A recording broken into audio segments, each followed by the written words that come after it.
link of the recording. Your information's protected. We'll just have your chart on screen, but no one will be able to see your birth date, time, location, all that good juicy stuff. So let me pull up Nicole so we're ready to go.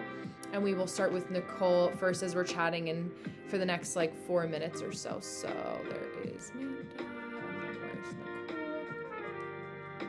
If you guys are new here, welcome. We talk about all things astrology, human design, intuitive, psychic, everything. A hodgepodge or a melange of many different things. But if you guys do want to drop your big 3 in astrology, your big 3 in human design, which would be your profile, authority, and energy type in that order, you can do so in the chat. I always say that usually we have some sort of like communal theme. A lot of Scorpio has been happening. So yeah, Afro. So I know there's been a little bit of confusion, just to kind of reiterate, especially for those of you who didn't do like a tour. So I go live twice a week. Usually it's on Wednesdays and Thursdays. Every time I'm live, there's the ability, if you are a member of Patreon, to use your complimentary reading sign up. That's a part of your membership. So the 3 people that I'm reading for already are a part of that. So it's not, there's no like separate live versus separate like TikTok follower live. So it's both for Patreon members. If you haven't used your November reading, which none of you would have yet because it's the first time I'm live during the month of November, happy belated Halloween, you can go ahead and sign up and there'll be spots available that you'll see. But for my Patreon people, if you want to support me for another $8, you can definitely sign up via the link in my bio on TikTok. However, you guys already pay for 1 reading a month in your Patreon membership. So if you go to Patreon, click on my profile, see the pinned link, that's where you get it, where you can input your information and your question and it won't charge you. And I just put it in the community chat if that's easier for you to get to that way. So hi, Katie. Yes. Oh my gosh, I know all the readings. Thank you so much. You're so sweet.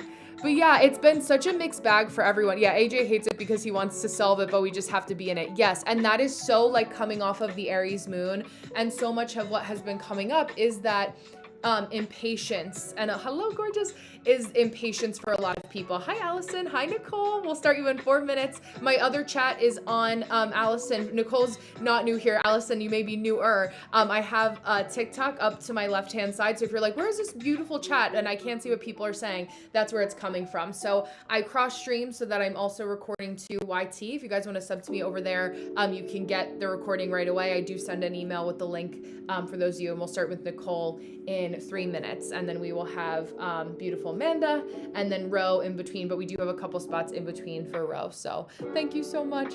But yeah, so much of what has been coming up, because that's also as an intuitive person and as a Pisces, which has been a lot of fun with this Pisces Neptune retrograde, but really in a beautiful way, for a couple different reasons, but really just sitting in my intuitive senses, where there's a lot of people that will come and it's funny, like the discourse that kind of happens around Mercury retrograde, where they want the exact scientific mathematical answer for something, because that is what makes us feel really secure, especially for me as a 1-3. Like, we like a good solid foundation, but there's also a lot of like swimming in the in-between right now, where even when we're looking at the gray can also feel a lot more black and white than we give it credit for, especially during a Neptune retrograde. There's a couple other aspects, but yeah, I was going to say something else as a riff off of that, but I don't want to go too far down a tangent. But with this full moon in Taurus that we have tomorrow, we're really looking at, especially because it's in Gate 2 in Human Design, which I'll talk to my Patreon folks. You guys are going to be in the training with me for tomorrow, where we'll have a circle and we'll do some release rituals. But the core essence of it for tomorrow is really being able to enjoy the silver lining of life. And even though today and yesterday felt very energetically heavy, hi Laura, welcome, there is a balance of being able to say, you know what, this is a heavy day, this is a higher octave day, heavy day, like lighter day, heavy day, lighter day, which is a lot of that yin and yang. And so feeling that impatience of that whiplash back and forth, that's where I was gonna go as well, is like going back to impatience and kind of looking at it as like, well, we have learned and have become so much more impatient because our physical bodies and human forms, which have existed for, millennia, whatever the proper term is, I'll just say millennia, are trying to catch up so exponentially quickly, where like we have tech, you guys can message me at any time from wherever corner of the world, and it's a lot of this impatience and expecting people to act like Amazon Prime and Amazon Prime to have or ChatGPT or AI to have the same empathy as humans. And so there is this struggle right now of people fighting that battle that is not even in their conscious awareness. And I'm seeing it repeatedly where it becomes this kind of like self-fulfilling prophecy of frustration, which for generators and manifesting generators, right, we're not self-themes, are not self-themes. For my projectors, it's bitterness. For my manifestors, it's anger. Reflectors, it's disappointment. But when we feel ourselves by either people or products being taken into our not self-theme, that's where we know, especially because impatience is so big for a lot of us right now, and valid for a lot of reasons, but also like where do we kind of stay in that lather? Also knowing that like your words have power, like a lot more than people give credit for, especially gate 26, especially manifestors, any throat chakra activity that people have. So just, you know, keeping an eye out for yourself. It's a piece of self-love for myself, and yeah, I know exactly, myself and others, just to also, yeah, yeah, absolutely. I'm happy to. I feel like there's so many things that like in my time that in the future at some point, maybe if I get bored and, you know, isolate myself in a cabin away from everything and just have my laptop and go through the archive, I can clip some things. But I feel like we talk about so many good, like juicy nuggets of information that can be applied so much more outside of just the readings that we see that. But all that to say, I'm going to pivot over to beautiful Nicole, who's over on YT.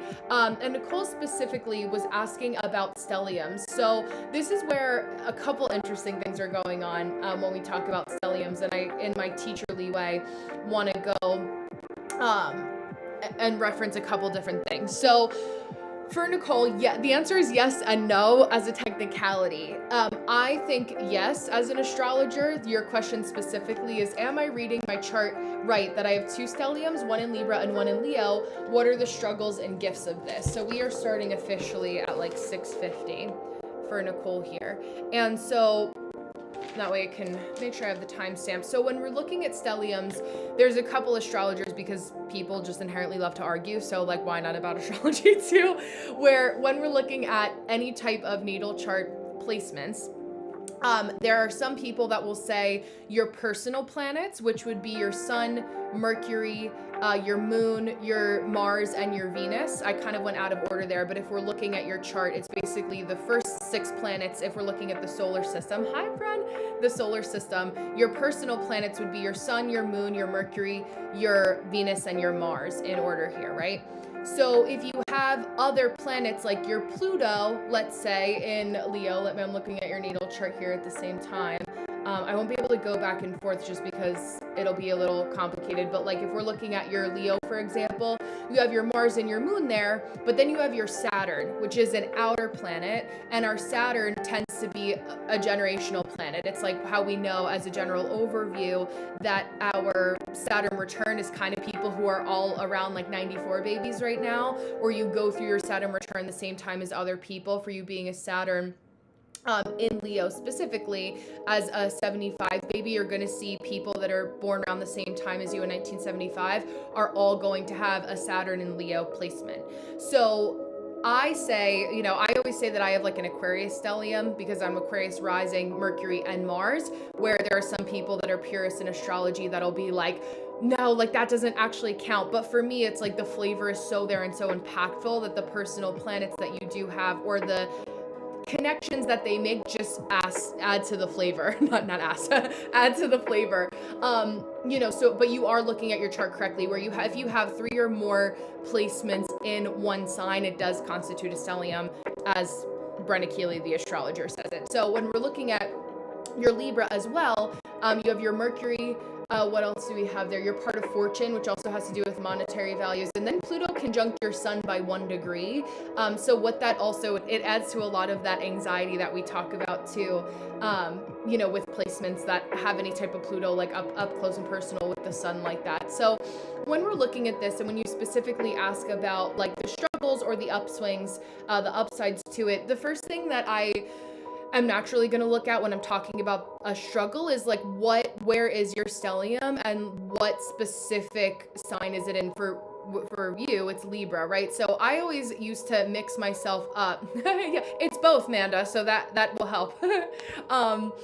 But when we're talking about like a stellium in Libra, for example, I always know that people that have highly dense Libra placements, especially with your Mercury being there, are going to be highly anxious people. The scales are always going like this all the time. It's kind of can be like this frenetic energy. And so that's your predisposition, right? I have my beautiful Libra friend and stellium, who I reference often, and she has a lot of like figuring out how to communicate in a way that's not just like word vomit, like verbal diarrhea, for lack of a better way to say, because it can get her into situations that aren't exactly the most savory. Now, because of the sum of all of our parts, and when we're looking at your human design configuration specifically, it's like we can know that about ourselves, know that that's our predisposition for you, Nicole, and then you say, okay, well, I know that I feel this impulse, but is that actually going to get me more bees with honey, flies with honey, whatever the saying is. I know, it's good to see you. Welcome back. So, whenever I'm looking at somebody that has a lot of Libra placements, I always also say that Libra stelliums tend to act like what people think Scorpio stelliums are like, where it could be a little bit more like, how do I play both sides sometimes, but also the ultimate diplomat. The short and sweet of it is that there is no inherent good or bad. I think that there are a lot of people that profit off of being able to give you more of a black and white description in that way, with saying that your fate is sealed based on your placements. And also secretly, even though people don't like to say that they like saying that their fate is sealed by their astrology, they also kind of do, because it gives them permission to kind of be lazy and not have to figure it out, which we don't like as humans, right? Like, we're tired, it's capitalism, we're exhausted. So it's figuring out like what's enough information that you can lay your head down at night and say, okay, this is my personal palette or threshold. And I think I was talking about that in the do's and don'ts of the week ahead that I have on the tube of you. I started doing on Sundays or Mondays. But basically, Nicole, like when you are a Libra stellium, just some things that I can think of, like more specific examples, because I know you personally and have your chart in front of me, is knowing your personal threshold for information where it becomes analysis paralysis, because as a manifesting generator, you're eventually going to need to give yourself more data to respond to. And so when you start to feel that kind of gripping in your soul, or in your chest, which happens to a lot of Libras too, Bren understands a lot of that like gripping energy, and happy belated, Bren. That gripping energy, it's like, how can I start to apply, right? So it's finding that balance, Libra. Usually like whatever's the most obvious for your sun sign especially is like, what is the hardest challenge? Like, oh, I want to find balance as a Libra. It's so easy for me to be imbalanced, right?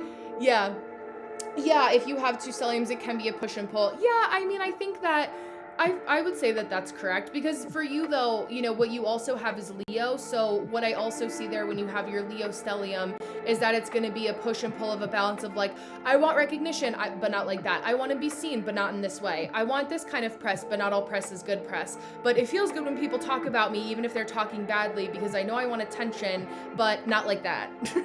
And so it kind of wants to be like, Libra's very Venusian. It's like wants to be seen as like sexy and lighter, and it doesn't like that kind of like intensity, where it's trying to find like how to be that better version of yourself. I also find that for like my Leo Saturn folks, that there is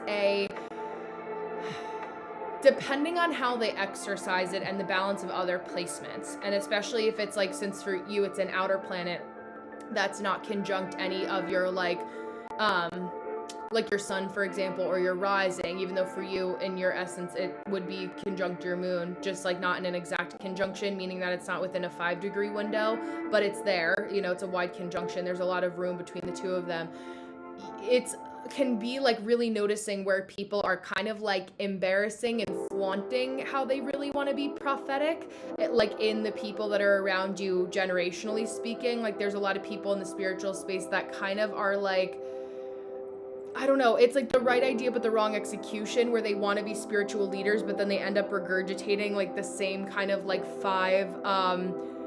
it's like the Facebook ads that you see for human design for anyone who's like, you know, born with Saturn in Leo. You just kind of know the frequency of it. It's kind of like how we know like ChatGPT is like underwritten some things. I have a friend of mine that was just at a wedding, and he was like, everyone finished the ceremony and they were like, yeah, those vows were like definitely ChatGPT. Like, oh, wish them the best, but like, oh, there's like a little editing that we have to do to like clean it up and make it our own still.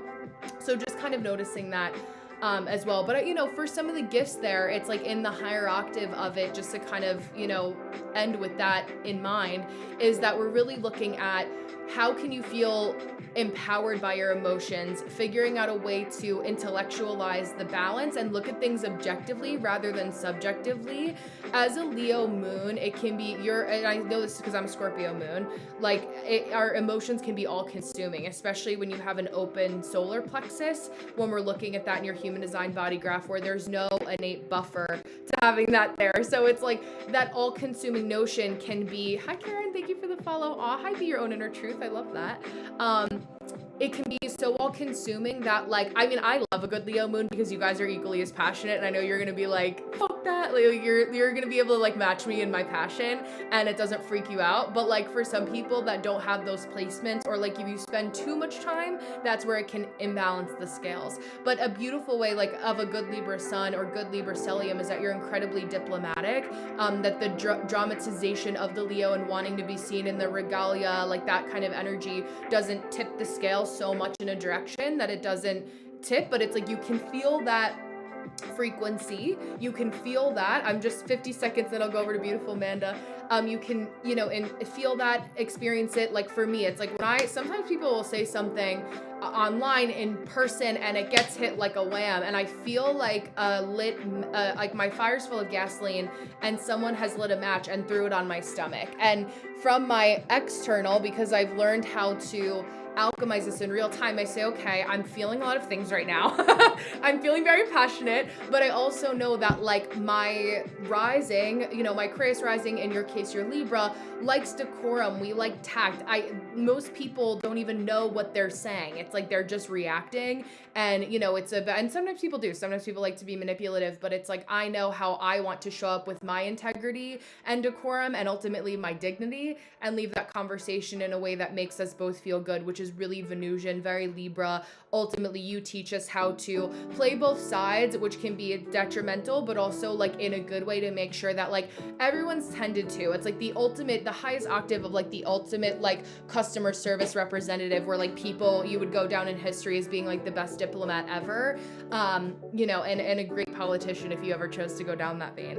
But we shall see. It's a challenging time. I don't know if I would recommend that now. But yeah, so thank you for letting me do this little stellium crash course for you. Obviously, I will send you the recording, and I'm gonna pivot over to beautiful Amanda, who is interestingly enough had like not a totally dissimilar question about her 8th house. So yeah, exactly. I feel like words are always going to be helpful. Careful with your words, making sure that you don't fan the flames, and, you know, ultimately finding that balance. Amanda, yes.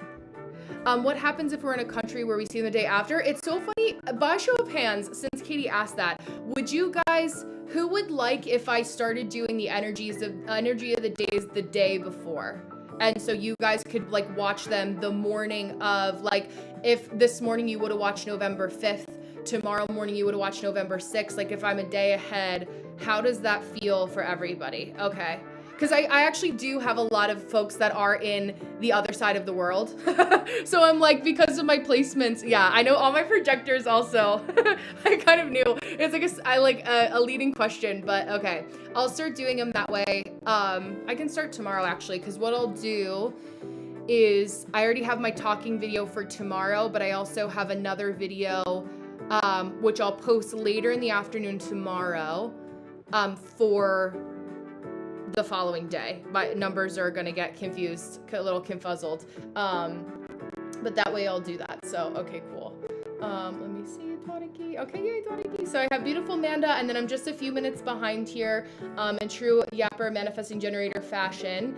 So we'll start like after the 3-minute mark. So okay, cool. I like that. I like that you guys are all on the same page. That is helpful data for me to respond to. So thank you. Okay, so we're at the 1919 mark, and Amanda had an interesting question. So Amanda, you were saying I have heavy 8th house placements, and I'm noticing that the partners I gravitate toward have family members that pass either right before or after we meet, or tight soon after, or right after. I know that sounds creepy. I'm not saying it's my fault. I'm not saying I'm guilty. I'm just wondering if it's related. So, I mean, I haven't experienced in my personal readings of folks that is specifically, you're welcome, Katie, specifically an overlap of an exact way, but that is not to negate your experience. Like, you've just given me more data of like the next time that will probably happen statistically over the course of my career, and somebody who has heavy 8th house placements, because ultimately, and this is also goes back to our stelliums, which I was mentioning with Nicole's reading just now. We're looking at a heavy concentration where your energy is very familiar and very comfortable in one sign. So generally speaking, the 8th house has a lot of Scorpio undertones, right? Where we're looking at the dark, the macabre, dealing with the I call myself, because I have a Scorpio stellium in the 10th house, where I'm a fairy woman of a lot of people when it comes to high rituals for peace, career, dealing with very heavy things. I also know that because of that stellium, I have to be very careful with people that have mental illness in that capacity as well. So I take my job very seriously in making sure that people, I feel like you just needed the shout out today. I was like, oh, we need to say this username out loud. Hello. Hi, no. Beautiful day for that. So thank you for being here and giving us a blanket of peace. But for you specifically, Amanda, right? It's like you have the capacity, especially just because like you have a lot of intensity in your life in all areas. So people naturally, and you naturally feel kind of geared towards intensity. And it's so funny because I often have people say this, and I have, someone in our family. I was just at a housewarming for my cousin's house, also here in Pennsylvania, and one of them is a therapist, and she was saying how, you know, there's a spectrum of people that, like, when she compares like people in sessions to her personal life and people in her personal life who are struggling with issues that aren't as intense comparatively, you know, if we're looking objectively at I don't know, maybe not so much objectively, but there are certain things that because of your stellium in an intense house that's all about death, rebirth, sex, transformation, the deeper, the macabre, what happens behind closed doors, on the precipice of things that are changing, and for a lot of people that don't really like change, you know, people know that you wear it with a certain lightness. And I say this even like with being a Scorpio moon, where it is in my chart. And if you look at the aspects and know my history just with my family, and, you know, I've only mentioned like 10% of the pie, but there's a lot of intensity there where I wouldn't have it any other way, because I know that I have the capacity to handle it. Not because I have to say that so I don't shrivel up into a ball and cry, because I've definitely had my times of crying, but because like I know that there are people that I do help that are with me that don't have a capacity for even 25%. And that's not a slight at their capacity, it's that their capacity is just different. So, you know, looking at our placements and our stelliums, like we can also look at it in that angle of like, okay, I was built this way based on my astrology, but also the nature and nurture of those placements are also going to play into that. You know, I could have gone in a very different direction with my placements with a Pisces and detachment and, you know, indulging in every adult beverage, I'll say. You know, that would also be another outcome of my chart if we look at it. Hi, Toby. In that way, I think my Aries, Toby being an Aries and Amanda, you being an Aries, understands. But that's where, you know, you're just somebody that's able to hold the frequency of dealing with hard shit and doing it in a way that appears very effortless, even if it doesn't always feel effortless. But as a 1-3 projector, you're like, once you've got the system down, you know, you have your flow. So, oh, I love that. I literally just did a reading for Nicole, who has a Libra stellium ritual. So if you want to watch it, I am cross-streaming to the tube of you. I have to be careful with what I say. So if you want to watch it back, it was at like the 6-minute mark too, if that's of interest to you. Hi, everybody, welcome. I do still have some spots open for anybody that's interested. But yeah, liking a lot of freedom also makes sense. But yeah, Amanda, in the last, like, you know, 5 minutes or so that I have you, let me know if there's any other questions in regards to that. So yeah, I think just heavy placements. I mean, if we're looking specifically, let me count for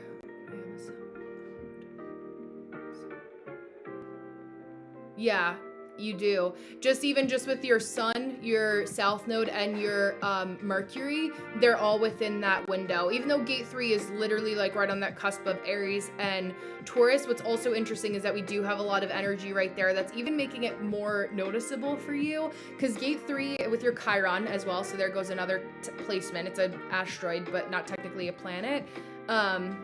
And then Jupiter in Taurus in gate 27, gate of caring. It's like anyone that has that placement, I always say, is like, I have so many people that are nurses, not even just in Jupiter, but as a Taurus placement, gate 27 placement, it's like the penultimate nurturer. So you just naturally have the ability to lean into that, and be able to nurture people in a way that you just have a lot of capacity. And then also Cancer Mars, like people see you as mommy, things that, oh yes, it is. Thank you.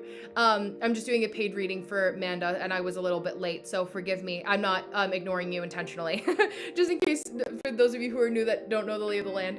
But yeah, your Mars also gate 25. So yeah. It's a lot of, it's so funny, like heavy, we could call it that, heaviness and levity at the same time, where like it's like how we even gave provocation. I always say that you're the people that are like super sarcastic and banter, or will like make the dark joke about your situation, and people who like don't necessarily know you that well are like, I think I'm supposed to laugh right now. Like, I think I'm supposed to be able to like laugh in this with you. Like, if we don't laugh, we'll cry sort of thing, or just like deal with like the macabre.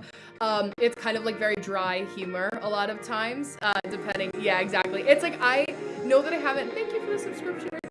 Oh, Knowledge Seeker, yes, crossover, I love that.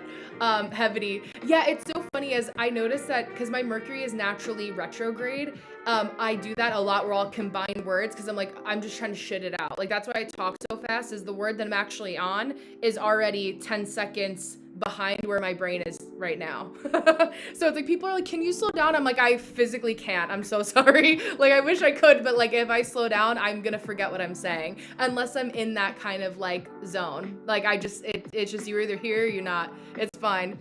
Yeah, I don't know. Just, I don't know what that is. Yeah, Ro, exactly. I mean, there's so many things. There's probably a lot of things that I could say, right? But yeah, Amanda, let me know if there's any other questions in the last 2 minutes, like riffing off of that, that you need to. So when I write, I won't mix the two words together, but I'll write the next word, like I'll write the words out of order. So I'll be like, if I were to say the sky is blue, I would write the sky, the blue is sky, or something like that. Like, the words will come earlier in the sentence. So maybe like the diagnosis on the other side. But yeah, Amanda, I would just say, knowing that that's a part of it, and like, you also get to decide how much of the death doula title you want to wear when somebody in your life has somebody that passes very, very close. Yeah, I feel like it just, our brain just, for those of us who brains move so fast, which maybe is dysgraphia. In my naivete, I don't know what that is, but yeah, there's a good chance it sounds like we have it. Yeah, do you mean you have a question about your rating go cross of the Maya? Yeah, I have a lot of people that actually, I just had somebody yesterday that I did a session for. Sometimes I'll do, if you book a human design reading with me, you use the same link, but just say that you want more of like a mentorship style training.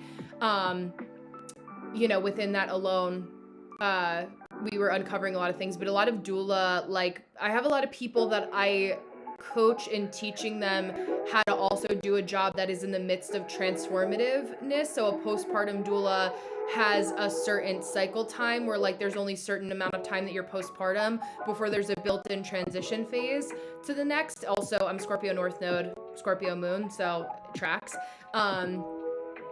Yeah, I also help people to kind of figure out like, okay, how do you make money and keep it coming in without feeling like you're locked into an unforeseeable 30 years. But that also plays into what I was just gonna say, and because I only have like 30 seconds left with you, Amanda, that for the rating across of the Maya, it's very much paying attention to the physical somatics of your body, knowing where you're finding that balance of impatience and really not starting things from the beginning completely from scratch, but rather not letting yourself feel impatient with yourself from going back to things over and over again, just knowing that you're picking up from where you left off. So I think, have another training about the reigning across of the Maya in Patreon, but yeah, I have Dwadaki now, so we'll talk about that still too. And just if there's a specific question that you think of, just send me a DM on Patreon, and then we can go from there too. The Book of Destinies, I'll also email you a link to, so if you want to get that, that's where your incarnation cross, like, general description is going to be. So let me pause there for a moment to pivot over to beautiful Dwadaki, because your girl's a yapper, as we know. That's why I have to say things 2 words in one, because I need time. There's always time. We always need more time. Okay.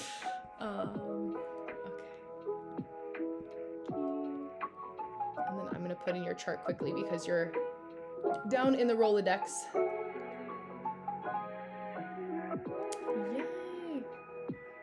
Oh, okay, so we'll do a little bit of energy of the day. Okay, I love this. So we'll pop ahead. Oh, I have my paper upstairs where I could have done it quickly, but I have it in my little recording station upstairs. Okay.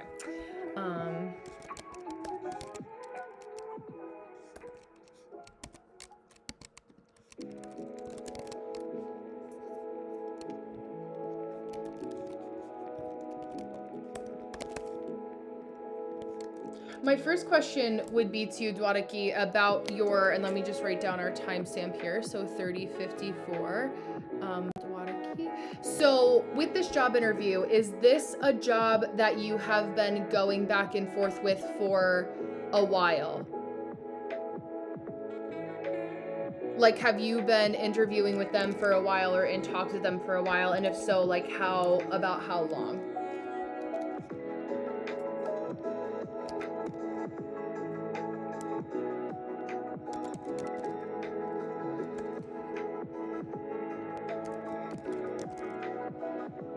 Oh, it did. Okay, I love certified rapper. Yes, exactly. Okay, I like that. I like that. So here's what I would say, because you, like me, are Scorpio moon, and we like to be able to dot our I's and cross our T's.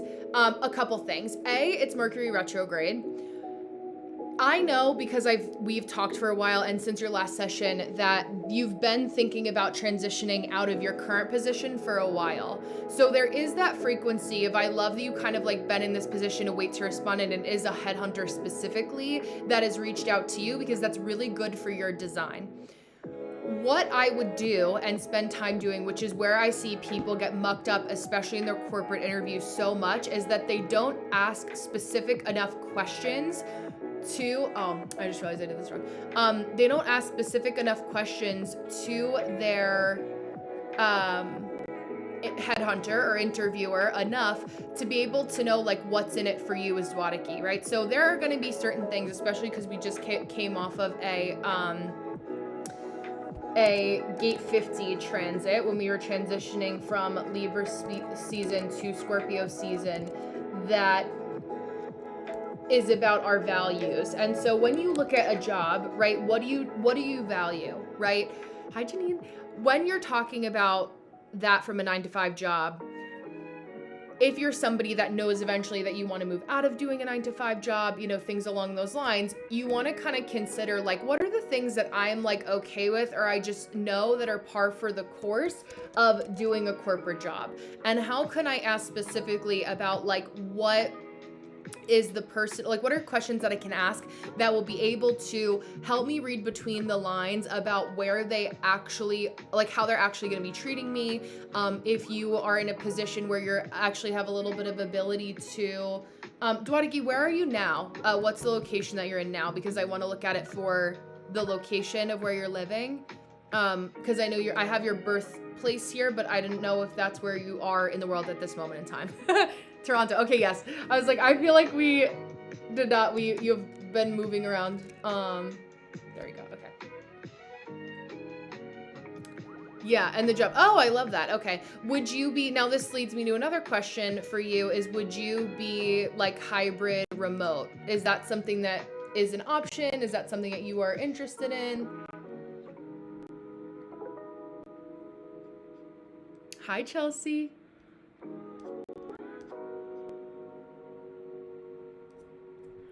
Yeah, because we have the sun will be in gate 1, gate of self-expression. Gemini moon. Yeah, Mercury in Sag. Mercury will, well, in the pre-retrograde shadow period. Mars in the third, yeah, hybrid. Okay, I like that. I like that. So and I would say too, like being able, I would go for it at least for now, just because also with Uranus going into Taurus, Taurus likes cozy, it likes comfortable, it likes knowing where its money's coming from. It doesn't like, like upsetting the apple cart. Taurus doesn't like to live in the past. It likes to move forward. It's like, what's the point? We're going to just experience a new day tomorrow. So why don't we do what we have to do with that data ahead, which I love a good Taurus placement because it helps with all my Scorpio sitting opposite of that. But I like it just for the security of it for you. I would definitely, I like that you said headhunter versus like this random person, reached out to me about my car's extended warranty. So yeah. Oh, I love that. I love that. I love that. Okay, cool. Yeah. I feel like looking at, cause you have a gate 50, well, the gate 50 is where our Mars will be, or excuse me, our Venus will be specifically. So it's like, okay, I value this. I value the core essence of what the job stands for. So I like that for you. I think that, in these corporate jobs, knowing that there's always going to be there's going to be a sense of professionalism that will limit an ability to fully express yourself like independently, right? Like in corporate structures, like, certain things we don't talk about, religion, generally speaking, religion, politics, like especially if you're in hospitality for fine dining, right? And that sort of way, like you're just there to, create structure to the behind the scenes that needs to be done for hospitality. People are there to go to dinner and have a conversation or what have you. They're not looking to, whatever they talk about at that table is their business. So, being able to lean into that as well. Can you guys see that AI little notification that came up? It says Human Design Hotline discuss Scorpio moon traits, or no? That's kind of wild. I haven't seen that before. Like it's listening to what we're saying. Just in case you do. But I don't mind it for you. I mean, I think there's just more data that you need to respond to, Dwadiki, and like the short and sweet of it that I can say in, 30 seconds or less is just to be able to make sure that you're extra focused on what your talking points are. That's so funny, Chelsea. Yeah, okay, I was curious. That's interesting. Okay, so when it's live now, it's gonna tell a little teleprompter. That gives some helpful tools. Thank you, Chelsea. Leave it to my projector to know the system. But yeah, I like it for Dwadiki. I think just knowing that there's a sense of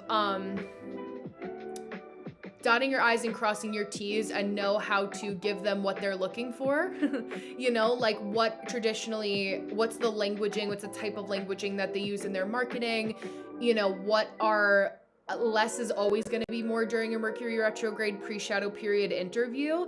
Having a lot of your talking points written down. I'm literally giving a talk on human design and stress for this holistic health fair that I got asked to do on Sunday. And so I usually don't have to go up there doing a 15-minute talk without I can just talk for 15 minutes. I could talk for 4 hours, without needing an outline. But in this situation, I know I'm going to need to.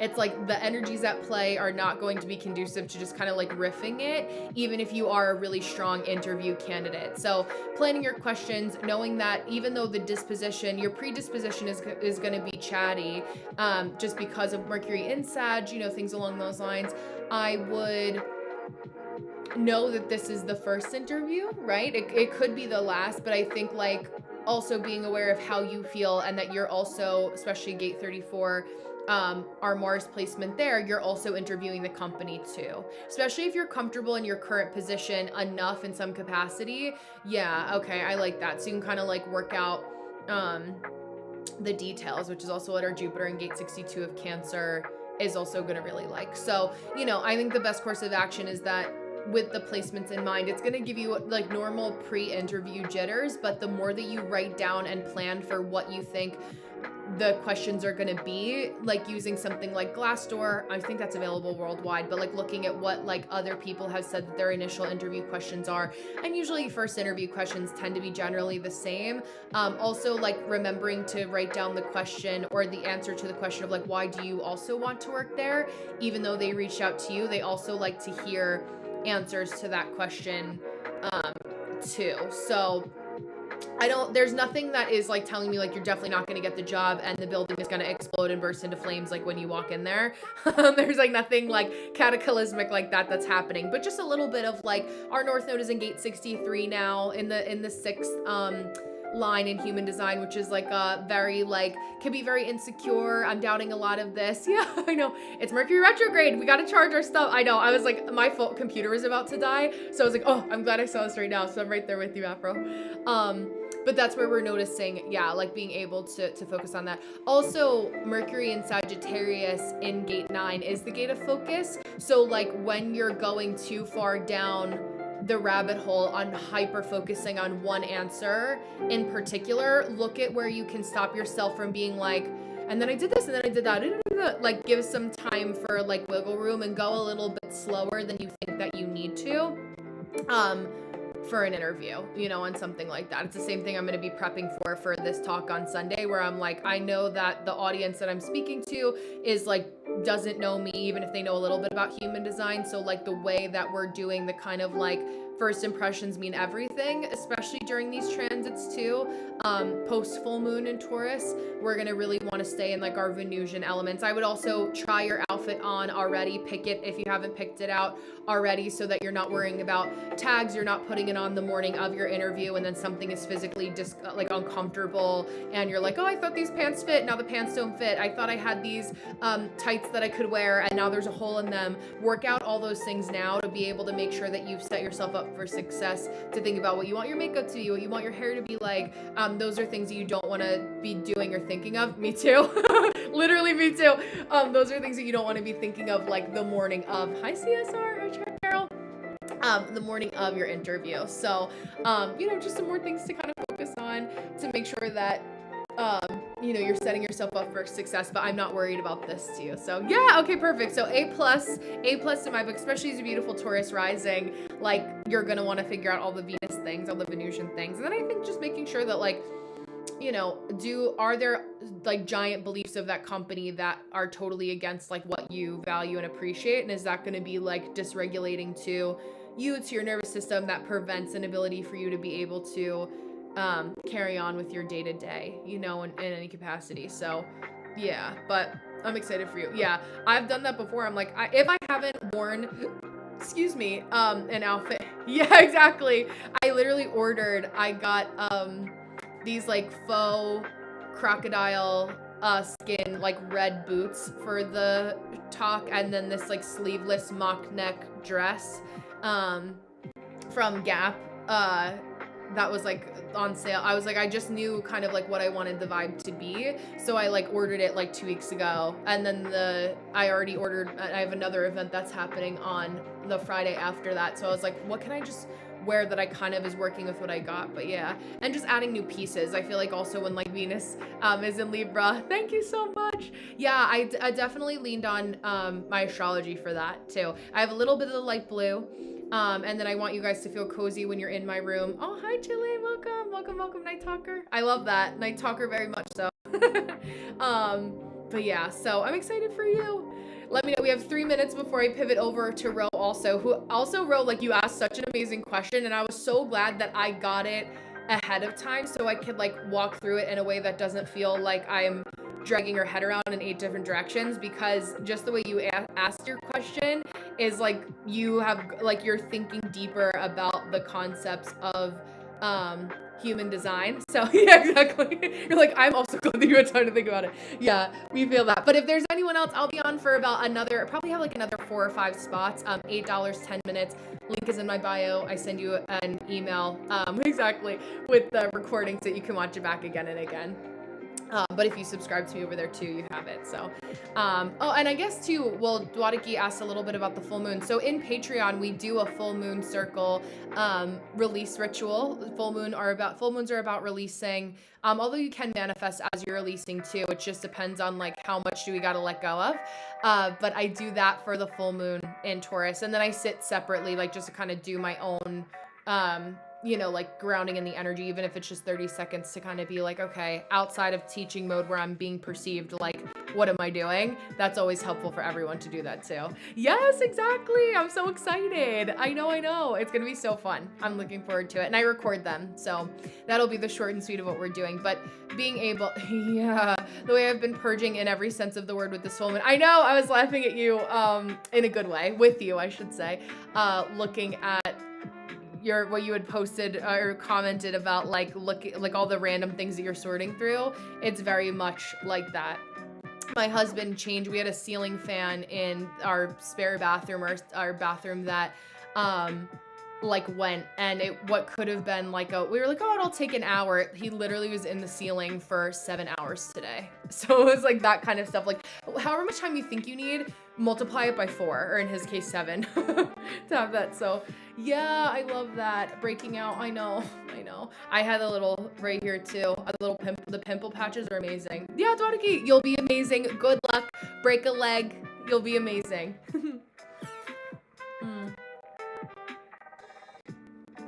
I know, we're gonna feel and drink water too. Also lemon in your water too. I've been adding that in. I do it every other day. But that also helps cleanse solar plexus energy too, because I know a lot of you guys have undefined solar plexi, including you, Ro, who I'm gonna pivot to now. So I love Ro's question, because for those of you who are interested in also like being able to really read human design and do some sort of like coaching or mentorship, you're going to want to listen to this. This is at the 45-minute mark in my recording for this hotline, if you want to watch it back also and are going to find it helpful. So basically, this is like a layered question. So I'm going to actually slow down so because it will be helpful to slow this down. So Rose says, lots of questions, but can you break down how to interpret a gate's type in a certain zodiac sign and the degrees that it's in, for example? My gate 61 is a projector in Capricorn at 22 degrees. Also is my opposite gate a shadow theme. So if I've lost you already, I promise we'll get you back. Basically what we're looking at is that every gate in human design, right, is a different 5-degree window. Now, Ro, I know the live that you were on where I confused you with what I said about each gate having a different frequency of an energy type. That's like half true. It's not the gate that has the frequency of an energy type. It's actually a whole channel. So I know that you have the definitive book of human design. So when you open up to the pages with the channels, you're gonna see on the top right hand side here, I also have this linked in the link in my bio if you guys want to buy a copy, but it's gonna say channel type, and it'll say generated, which will be the generator type, or projector, it'll say projected, and that's where you'll see that distinction for a channel specifically, because what creates an energy type is a channel or a flow of energy between different energy centers, aka chakras in human design. So the gates themselves aren't necessarily going to have a frequency of an energy type, but the channels will. When two gates connect, they say, hey, we're going to work together to formulate a channel of energy. Like in your case, the 3313 channel.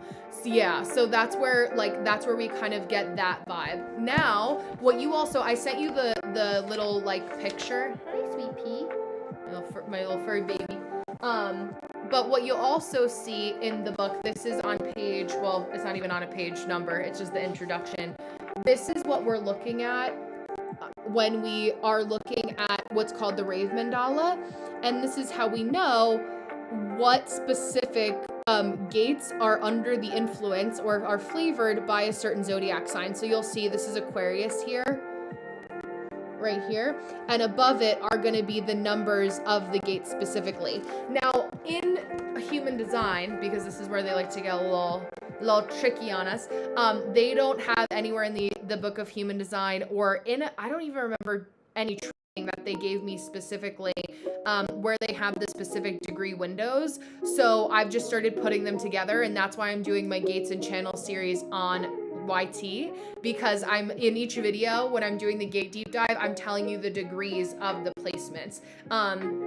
So for Scorpio gate 1, for example, it's a Scorpio degree. For our sun sign, our sun gate placement tomorrow, that's between 13 and 18 degrees. So I wrote it down. I'm slowly working my way through, and there are some minute marker distinctions there too. If I can eventually find, something like that, or we'll write it down together, I'll probably, as I go through it, I just let you know with the gate deep dives. And those are also cross-posted in Patreon too. I have people who also like to just have it in one succinct spot so they can binge it all in a row. But yeah, that's where we have my little outline for my gate 1 video. That's where we're going through that. So, I think it's like a matter of like, if they wanted you to be able to do so much on your own, if there's also the exact formula for how a human design chart is fully generated, or why everything is put together, is actually proprietary information, to my knowledge, from what I have understood, owned by the family of the founder of human design. So, I know that causes some limitations into like intellectual property rights, is what I'll say. So, we want to look at it in as ethical of a way that we can, so no one gets in trouble, is what I'll say. But that's where essentially that information comes from. What else was I gonna say? Oh, and to give you another, hi Roger, welcome. To give you another kind of like rabbit hole to go down, right, is that when you ask specifically about, is my opposite gate a shadow theme? Not necessarily. It's not like a direct, like if I have gate 63 is my personality sun, and what sits opposite that is gate 4. In your case, right, like we have gate 61, that is your personality sun.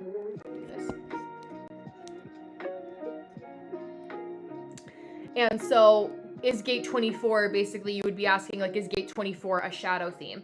And it's not exactly like that. What happens is, and what's going to teach you more about that, is a student of Ra Uru named Richard Rudd wrote this book called about the gene keys. And so human design walks so gene keys could run in its popularity and also in a modality. And essentially each gene key, which is tied to one of the systems that goes into human design biochemistry. It has to do with our DNA, but also the I Ching, which is an ancient Chinese methodology. This is the way that I knew you would, so I literally already put a link to it for you in the email that I'll send you.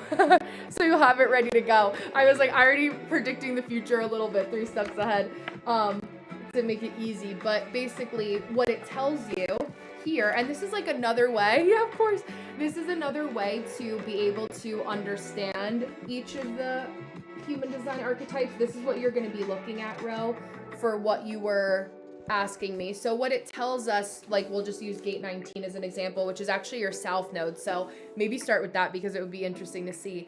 The city is basically, or siddhi is like the higher octave version of it, or like the energy that you want to experience, like what you want to feel, which is sacrifice. Now, sacrifice doesn't always have to be a bad thing, right? So we're looking at that there.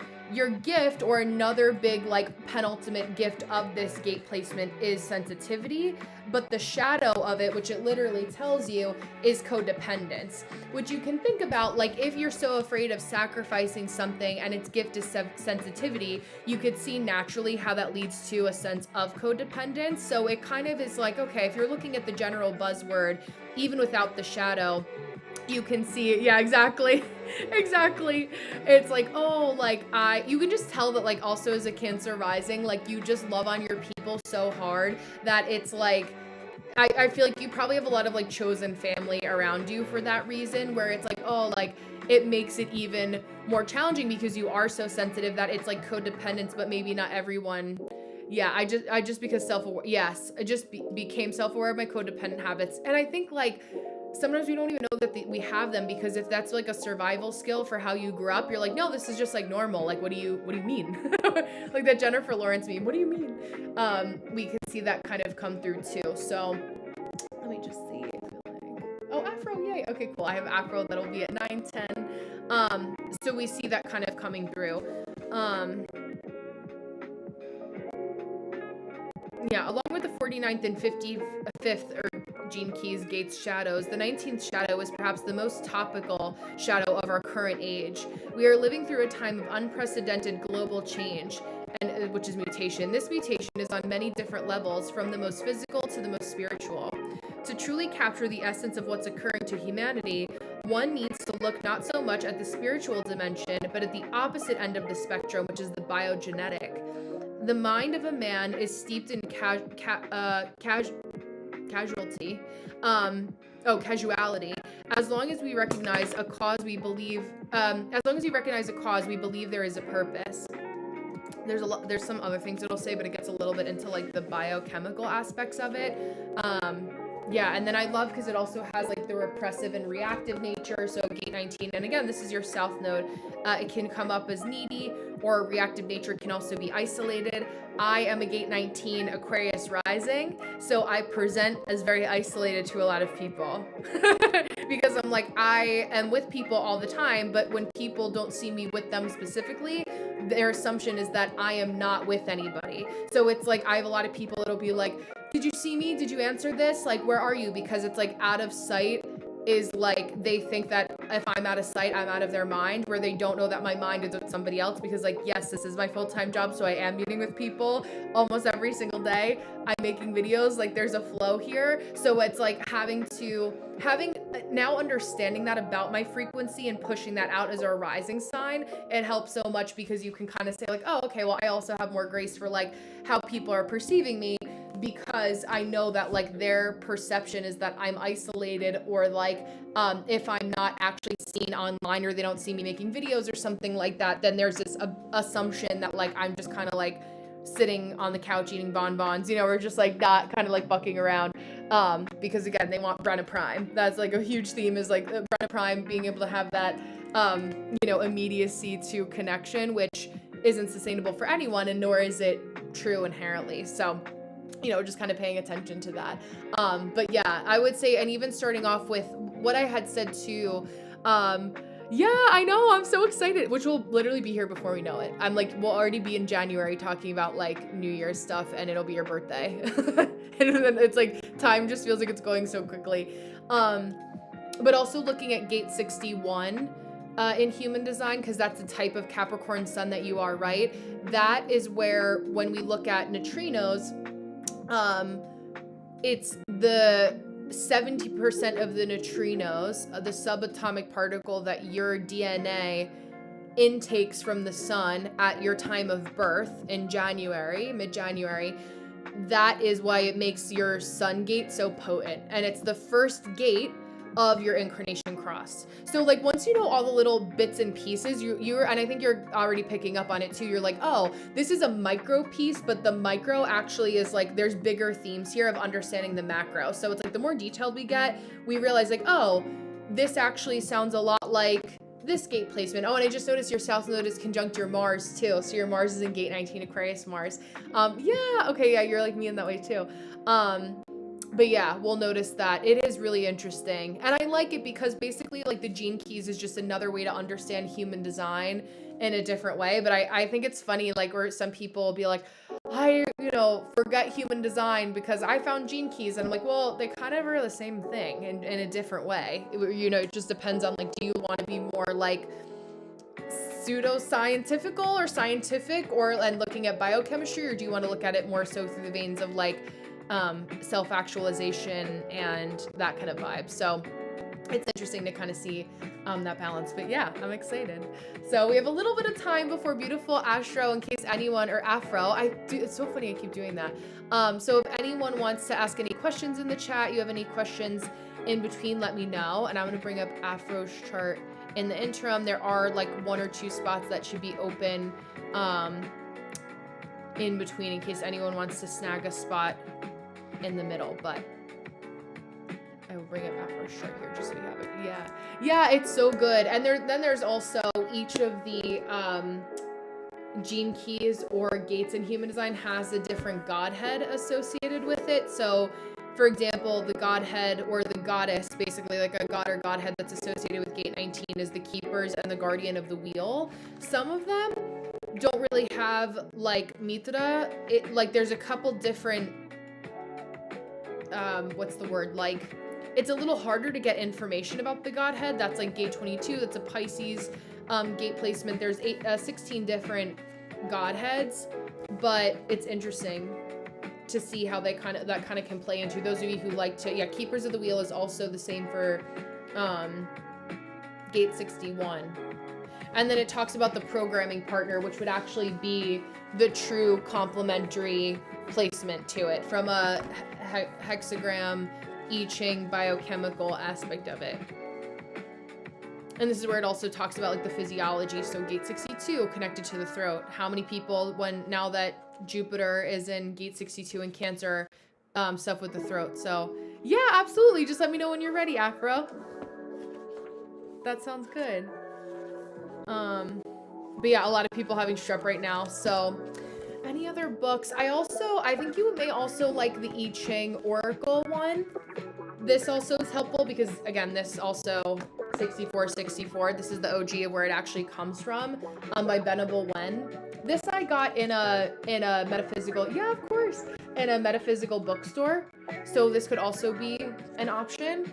But those are the only ones I have.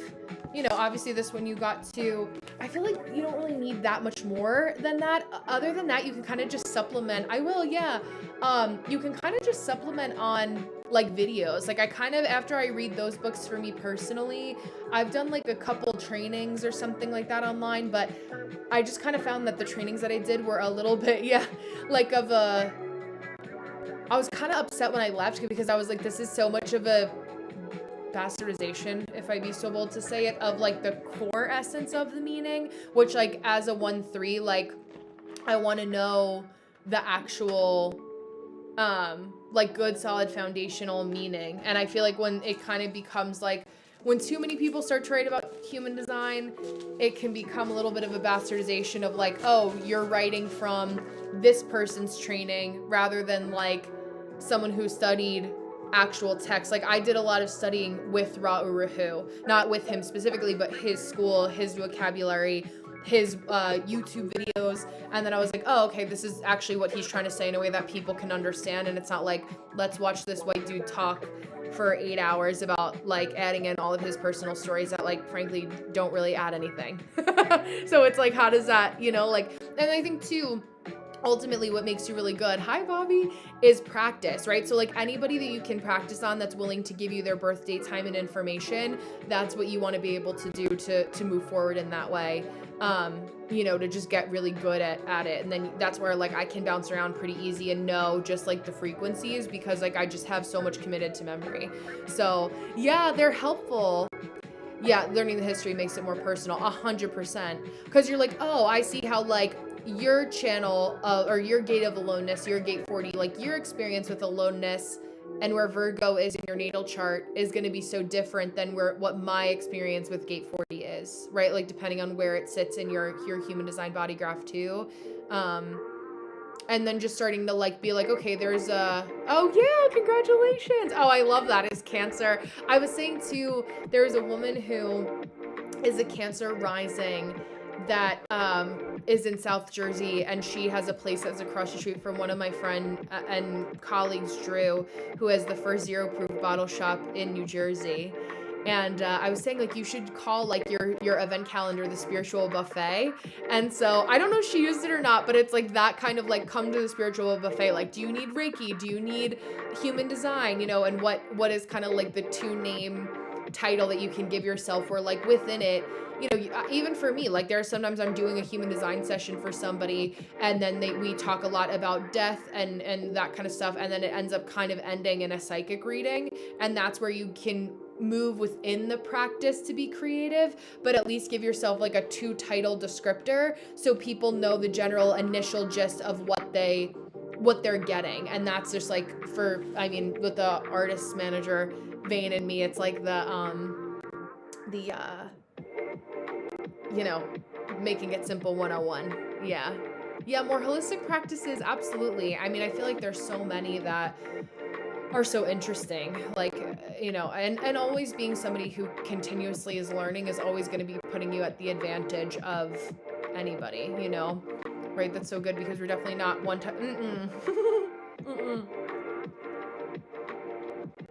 We're definitely not. As a manifesting generator, oh my God, we're literally the core essence of our placements is that we're the multi-hyphenate, multi-passionate people who are here to do and accomplish many different things. I do, Bobby. It should be available at the link in my bio. Oh, or you have, as a part of Patreon, you have your complimentary reading for the month. So if you go to Patreon, Bobby, and go to the community chat, and you'll see the link right there. So if there's, I think there should be like 2 or 3 more spots available. I think you may be able to snag one before I read for Afro too, who's just finishing up work. Yeah. Yeah, and bookkeeping. I know. It's so funny you said that because I love bookkeeping. Like, I actually love doing my taxes. I know that sounds crazy, but like I have my folder and I keep everything file. Like, I love like cosplaying accountant and bookkeeper for myself. I used to do it for one other person that I know, right? It's like we love like the data and like organizing the data. It's also very Aquarius Mars of us, to be fair, very Aquarius Mars to be like, what's the system? It's like, because it's mindless productivity for us, even though you're like bookkeeping is actually pretty mindful. It's like we like being able to move around and like do the data in a way that allows us to kind of just hyper focus on one thing for that period of time. So it's not like a lot of cerebral pain, even though for some people it is, right? And that's where it's so funny. It's like the good, like the good, better, best, you know,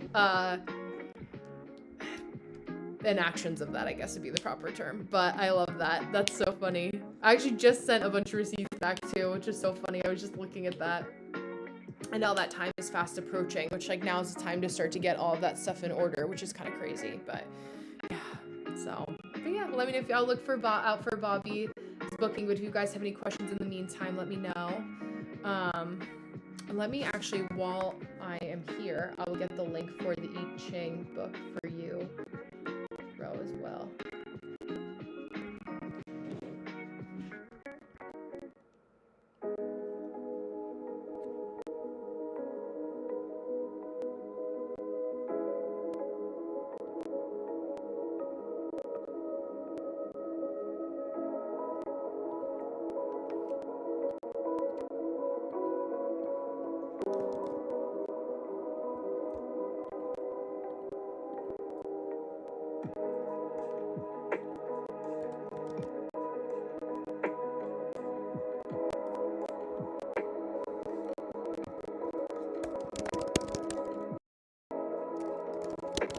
And I Ching is fun because it's actually like more of a divination tool, which I'll think you'll like. Oh, hi unicorns, thank you. I love that. Wait, I have to know what your, do you know are you a reflector in human design? But, oh, thank you so much, Ro. This is like a divination tool. So basically, what you do with an I Ching reading is that you choose 3 objects. Usually people choose like 3 quarters or dimes or whatever you prefer, that are of equal weight. And then you hyphen, and then you shake them and throw them out like in front of you. And then whether or not they're heads or tails marks a hexagram or a line in a hexagram, either straight or broken. Heads or tails is different. And then once you get 6, that connotates a different gate number. So like, yeah, this would be the configuration. If you get this configuration with heads or tails, it ends up being gate 22. So it's hexagram 22, but it's interesting to see, like, thank you so much. Yeah, I like it because like a lot of people, thank you for the gifts.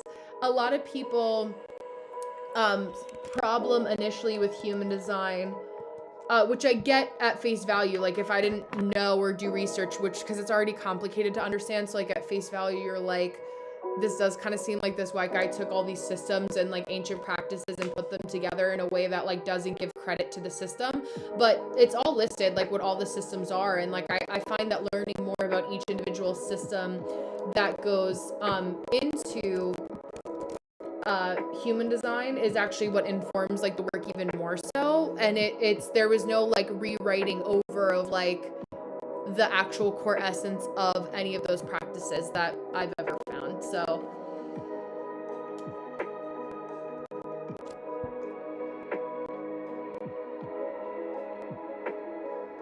But it's also like, I was saying this to people too, like who are like, I don't like who or blah, blah, blah. And it's like, yeah, he wasn't like, there's definitely a lot of, like, he was a 5-1 manifester. And, you know, he died youngish of a heart attack, I believe.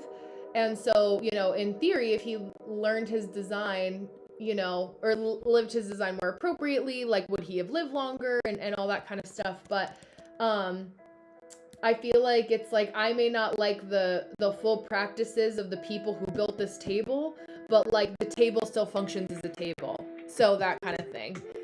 Yeah, always.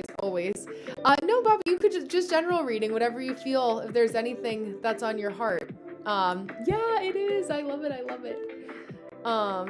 Because there's so many like layers to it, Unicorn, as you know. What is your PhD in, if you don't mind me asking? I invite you to ask. Are you a projector that was patiently waiting? That knew that it was in your frequency? I do get a lot of projectors. That's why I always say you guys are my biggest group in Patreon for that reason.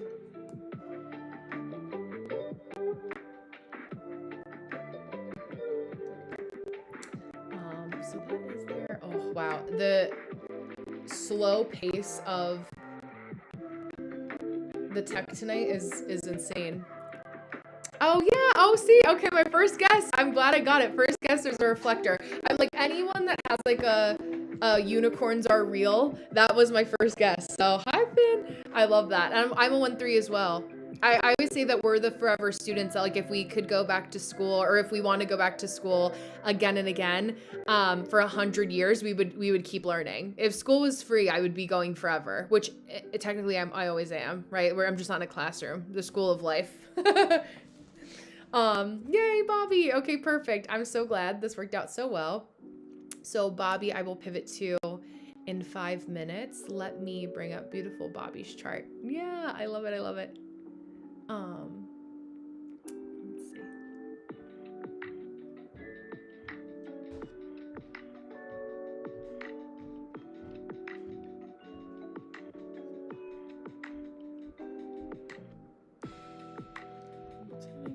Oh, there we go. Oh, Bobby and Afro, you guys are right next to each other in my chart generator too, which is perfect.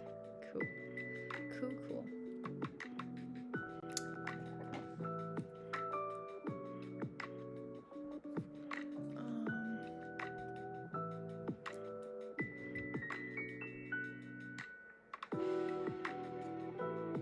Hi, Nini. How are you? How are you? It's good to see you. I hope all is well. You've been killing it with your content. I love it. And just like shout out to all, like think of how like many like upgrades and things that you've done, like you've totally found your flow. So just to sing your praises in that for a moment. I just put general reading, but I'm kind of struggling with all the different job opportunities. I know. Okay, let me rewind. Yeah, of course, Nini. Okay, so I am at the 1 hour and 12 minute mark with beautiful Bobby here. So general reading and struggling with the different job opportunities. So last I saw was very briefly on Facebook about you got a job at a elixir, like something to do with like non-alcoholic, like a non-alcoholic bevy bar or something along those lines. So can you tell me a little bit more about like where, because I know you were working at front desk at a spa, and then that was also something that I had seen as an exciting like next kind of step. So where does it feel like, is that still in kind of talks? Like, does it feel like there have been new things that have come up that make you feel a little bit like unsure? And I'll give you a moment to respond. Okay. Sometimes I have this ash from the stage like on my face and I don't realize. Because that'll also like help me to help you refine a little bit more.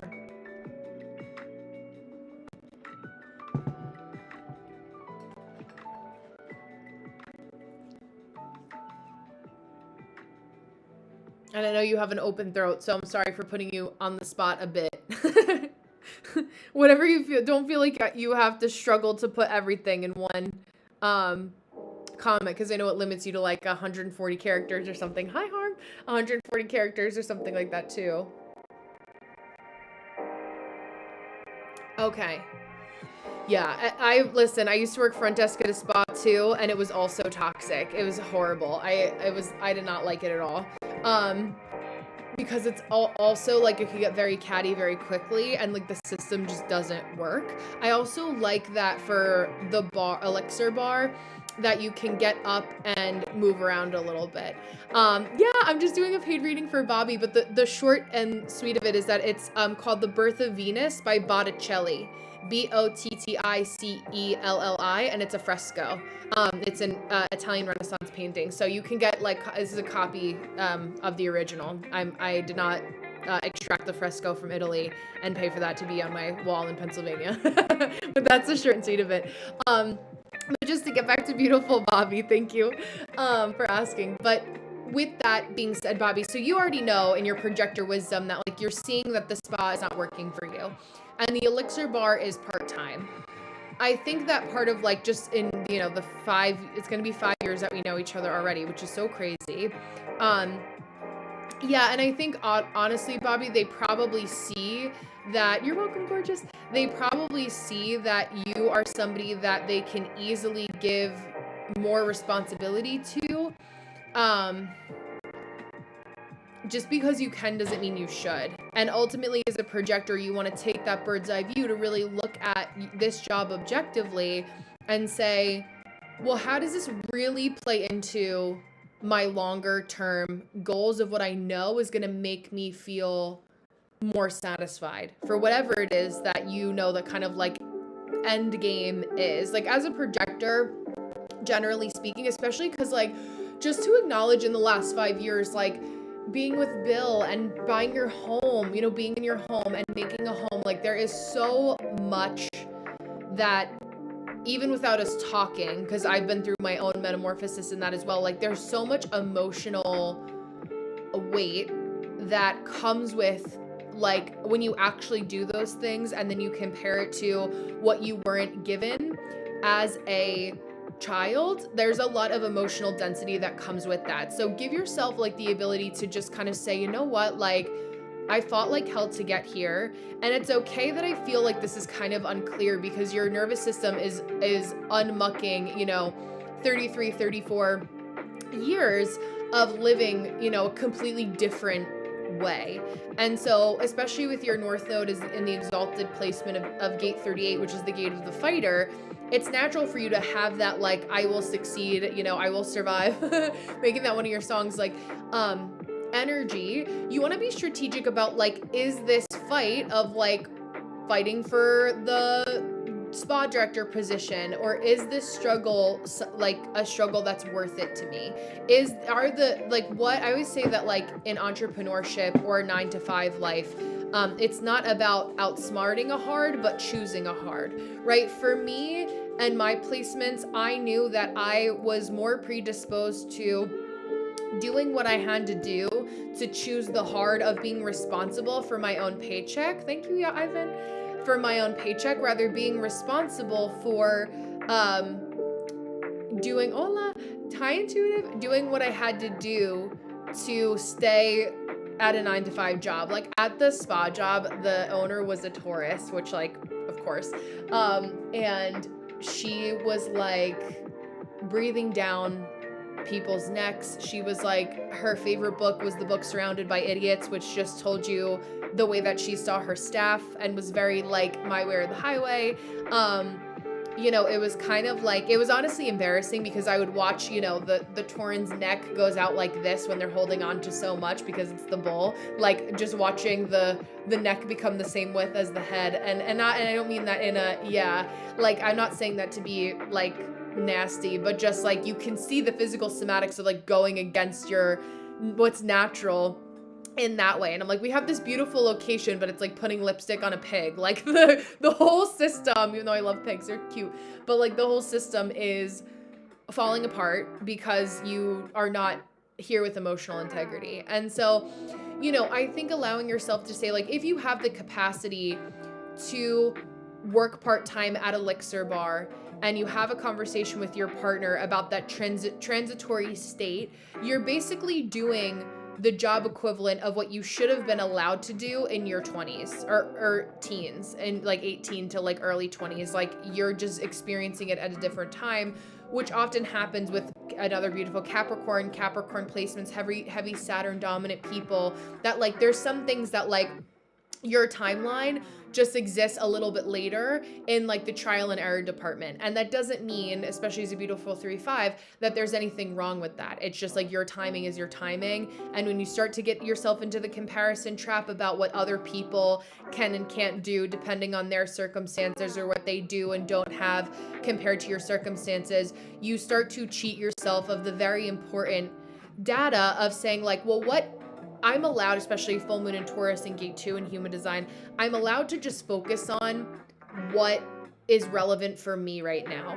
And I really think that even though you've been able to detach in a lot of ways, that doesn't mean that you could detach and then not think about your little sister, you know, or not have different emotional strings and ties that really kept you connected to a timeline of yourself that wasn't able to explore, you know, what your life is like now, and not feeling any sort of guilt or that you have to make any sort of apologies for being able to pursue your life in the way that it's unfolding in front of you at this point in time as Bobby. And I think that's because we're inundated with being able to know so much about where people are struggling, how people are struggling in the world, we don't realize that like, maybe there are people that are struggling in my immediate environment that I can help, that actually will allow them to be able to help people with a larger capacity. And I'll explain just as a personal example that I think helps paint this picture a little bit more clearly, is that I was at my cousin's housewarming party. Her and her husband bought a beautiful home in a Philly suburb, and it's a 3-bedroom house, like beautiful yard up on a little hill on a tree-lined street. And there are people in the world that can see that and be like, oh my gosh, like, wouldn't it be nice, or it would be not like, the mother must be so great. And, they were asking for things on their registry that were like, the bougier stuff, like they're allowed to ask for that, whatever. And so, there's a lot of assumptions of like, okay, well, if they have money for this, then where should their money be going to donate? And little do they know that they're dealing with, my uncle behind the scenes that's going through an Alzheimer's diagnosis and having to deal with a lot of that end of life care, what that looks like, a lot of things happening behind the scenes. And so a lot of the reminders and what I'm essentially saying to you in explaining that story is that there's a lot of things that it's okay that people see you in a little bit of lighter levity and not know that this is still a challenging time for you, respectively. And you're allowed to be able to not feel guilty about that, is the core essence, especially as our North Node right now is retrograde in gate 63 in Pisces, which is the gate of doubt, the gate of guilt. The transference of that is guilt. It's making us feel guilty for, not rushing in to help people, but essentially, especially when it comes to like family enmeshment, which I know that like in different ways you have dealt with or energetically are pulled to in some capacity, it's like knowing that ultimately we are all individuals. In theory, if you're not a twin, right, in some capacity, there's only one. We come into this world alone and we leave it alone, with just not even with the shirt that's on our back, right? And so we do have this ultimate responsibility to really understand and advocate for what is going to make us the happiest, or what do we need to do. And it's in the mundane, it's in the boring, it's in the simplistic of something as simple as choosing the path that you want to go down for your career, that we actually are practicing the enlightenment that we get through these more complex spiritual systems. So it's like in the human oonga boonga, how am I going to make my money to pay and play the game of life, monopoly money, in some way, shape, or form, that like, that's where the real juiciness of these gifts lie, right? So just being able to say like, you know what, if I am at a place where I have a conversation with my partner and I can only, it is actually feasible for me to, or for us to work out something where I can take the part-time gig at Elixir Bar, I know that, and even the frequency of that feels lighter for you. I think I just feel the restriction of like, oh, like it's only part-time, right? And then within that, usually what happens is you take that little bit of leap of faith, you have the conversation that builds trust in your relationship, and then once you're allowed to get there, once you're allowed to get there, you're able to say, you know what, now I can think of another helpful projector strategy to help me work through the next level of how I can either make this full-time because they love me. Look at what happened. You got the full-time spa director position, right? Being able to get that without even really wanting it. They just saw that you're capable, but just because we can doesn't mean we should. Thank you for liking the live. And, being able to go with it from there. Also, let's not forget, you have gate 38, your Uranus conjunct your North Node. If that doesn't tell me that your life path and where you're going is not going to look like somebody to the left and to the right of you, and it's going to be different and it's going to be complex, then that's where we're at.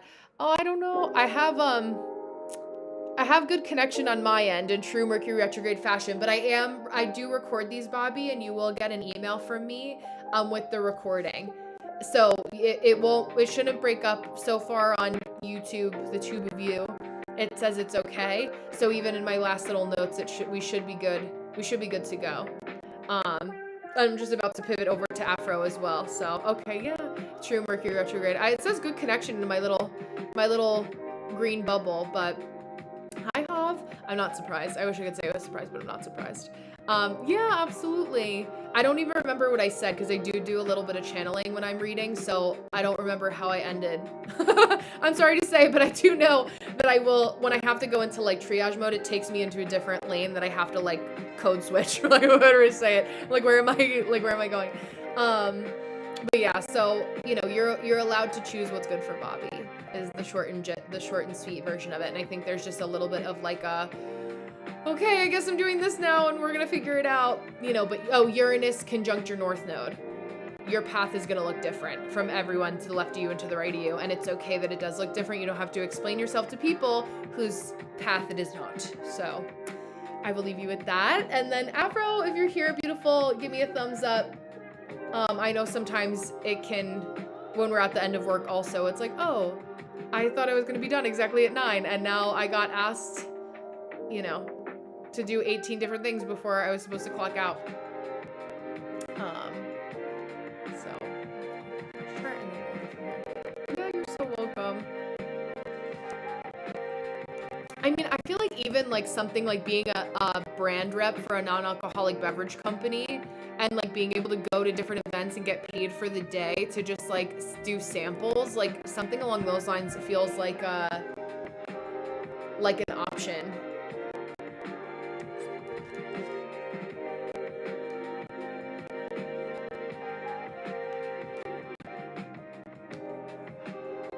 So I don't know. I mean, definitely looking into some non-alcoholic beverage companies could be an option. I think even if you look at, like if you go to on my IG, if you go to the people that my Insta, that I'm following and you look up Drew, that'll connect you with her. Hi Maria, welcome. Thank you. That'll connect you with, Gem Life and Bar, which actually is based closer to Philly, so closer in your direction. But there's like some cool things happening closer in your corner of the world. There sure have been anyway, but that reminded me I have to reach out to Riley again. Riley texted me the other day.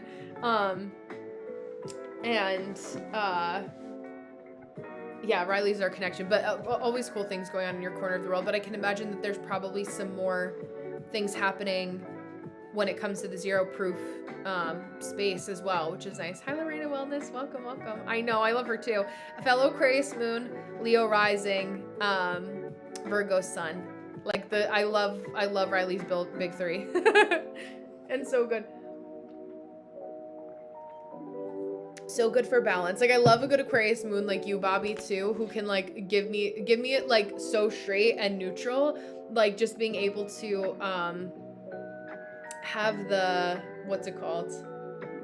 like you just know so much information that like, especially as a projector too, like and Riley's a reflector, right? So coming to Riley or an Aquarius moon projector reflector with information, you're able to give such good objective advice, even if I agree, even if you haven't had the exact situation. So like I also appreciate that, like as an Aquarius person that also is like giving advice to people all the time. I feel like it's just like an Ask Brenna. Like if I didn't even do human design or anything under the astrological vein, I probably could just pop up on TikTok and do like a hotline in general. And I really would love to, like, I wish there was a way to like configure, oh, here's goes my dramatic Stanley. To configure this phone where like I actually could yes, right, that's right, Bobby. I could like actually talk to you guys, like kind of like phone booth style. Maybe I could get like fancier. My team could figure it out. My team is myself and my husband, but like that would be so fun. As I've told you guys, my whole like Yahoo Answers shtick. Okay, well, yeah, I know, right? There has to be like some like fun and like funny way. Low key, I know this is funny, but like oh yeah, that's right. That's so true. Thank you for saying that. Again, true projector fashion.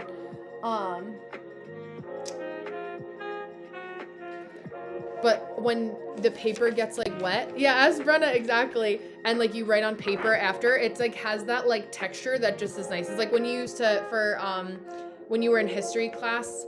And Afro, just let me know when you're ready, my dear. I saw you pop in history class when you would like age the paper with like you would brew a cup of tea and then like blot it all over the tea bag, all over your paper. That kind of feeling, I love that.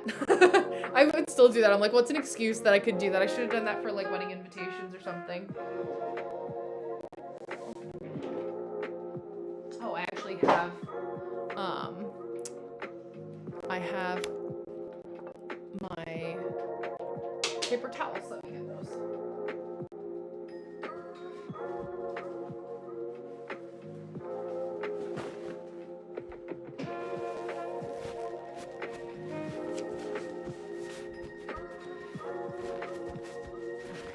Oh, yay. Okay, I'm on my laptop because my phone was acting strange. Yeah, no, I understand. Yeah, right? The idea of wavy paper. In a good way or a bad way, Chelsea? I'm like, do we like wavy paper or not like wavy paper? Because I feel like it's the whole sensory thing.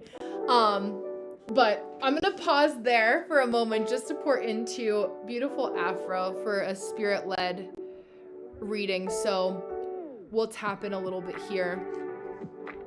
It's so funny because I feel like initially, like when I tap into your grandmother and your mom, like they're like, go easy on my girl, like go easy on her. Like it's already like a lot of life that I know that you have to deal with solo in a lot of ways, Afro, even if you're not always like technically or even intentionally solo.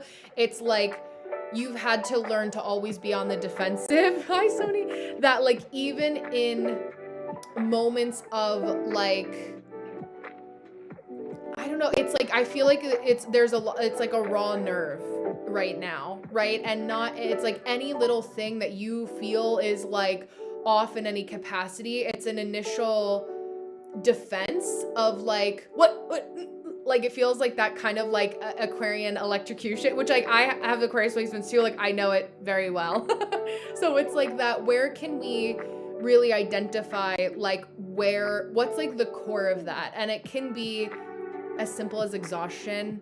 You know, a lot of people are very tired right now, and you as a projector, like you looking at the configuration of your body graph just to have the bird's eye view, right? Like this is the only 2 shields or 3 shields of armor that we got. Everything else that's somatically tied to the physical body, you're picking up on those zaps and those zings that aren't even meant for you personally, right? Like other people that are just on edge, and you know, you're already operating from a deficit rather than an overflow. We have to figure out like what is the true way that you can start to take even micro steps to be able to get you like just feeling like my sensitivity is good. Like my antennas are good. I'm meant to have kind of like those feelers out as an Aquarian, alien Aquarian, like out there. But like, where can I just like soften the zap, right? Maybe they've just been overused. And again, they feel just a little raw and tender. So like what feels like it could be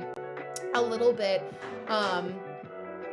lighter. I feel like a lot of what maybe should happen, and just because I keep seeing you like write, it's like I keep going back to the picture of you writing at your dining room table, but paying attention to where writing becomes like rumination, and maybe sitting there and feeling like, I almost wonder if there's, the reason I'm seeing that is because there's some sort of like impasse or stuck point there of like not being able to almost like get out of your own way. But I don't necessarily think that you feel like you are in your own way exactly, even though you say it. Like, I think there's kind of like, it's kind of like the easy societal term that we just use to be like, yeah, I'm getting in my own way. But like, do I actually believe that? Or like, do I also feel like there's something else here that's like an outside human circumstance? Like, I wonder what's kind of like the second layer of peeling back the sardine can is what I also wanted to say. Like, you're like a tin can like opening,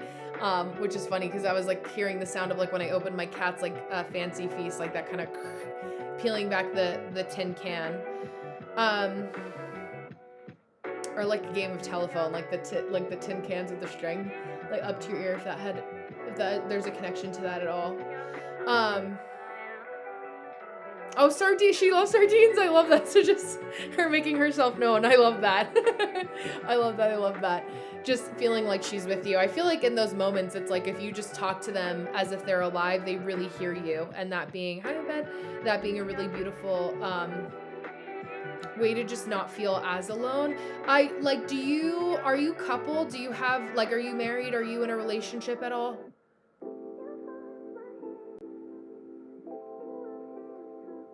Legally, but not actually? You also have Mercury transiting your North Node right now too, which is like wanting to talk more about what? Okay, I love that. Yeah, I love that. Single by choice isn't bad. But statistically, like, I mean, we can just call a spade and like being, yeah, okay, yes. Being single, right, is just harder. Like, your son is young, right? Like, it's not like he is in a position fully where he's able to help you, and maybe you don't want that in any capacity, but it is, you know, challenging to be the sole breadwinner for yourself and your child in 2025 when a lot of things are changing. And so knowing though that I would really just spend some time like starting to even just try it blank, like, you know, even the recording, I know you were talking about adding in like rain sounds or doing something along those lines, and just kind of like not getting stuck at the impasse of like it has to be this rain sound, but like how can you get as far as possible without the rain sound and see how it works. Yeah. Right.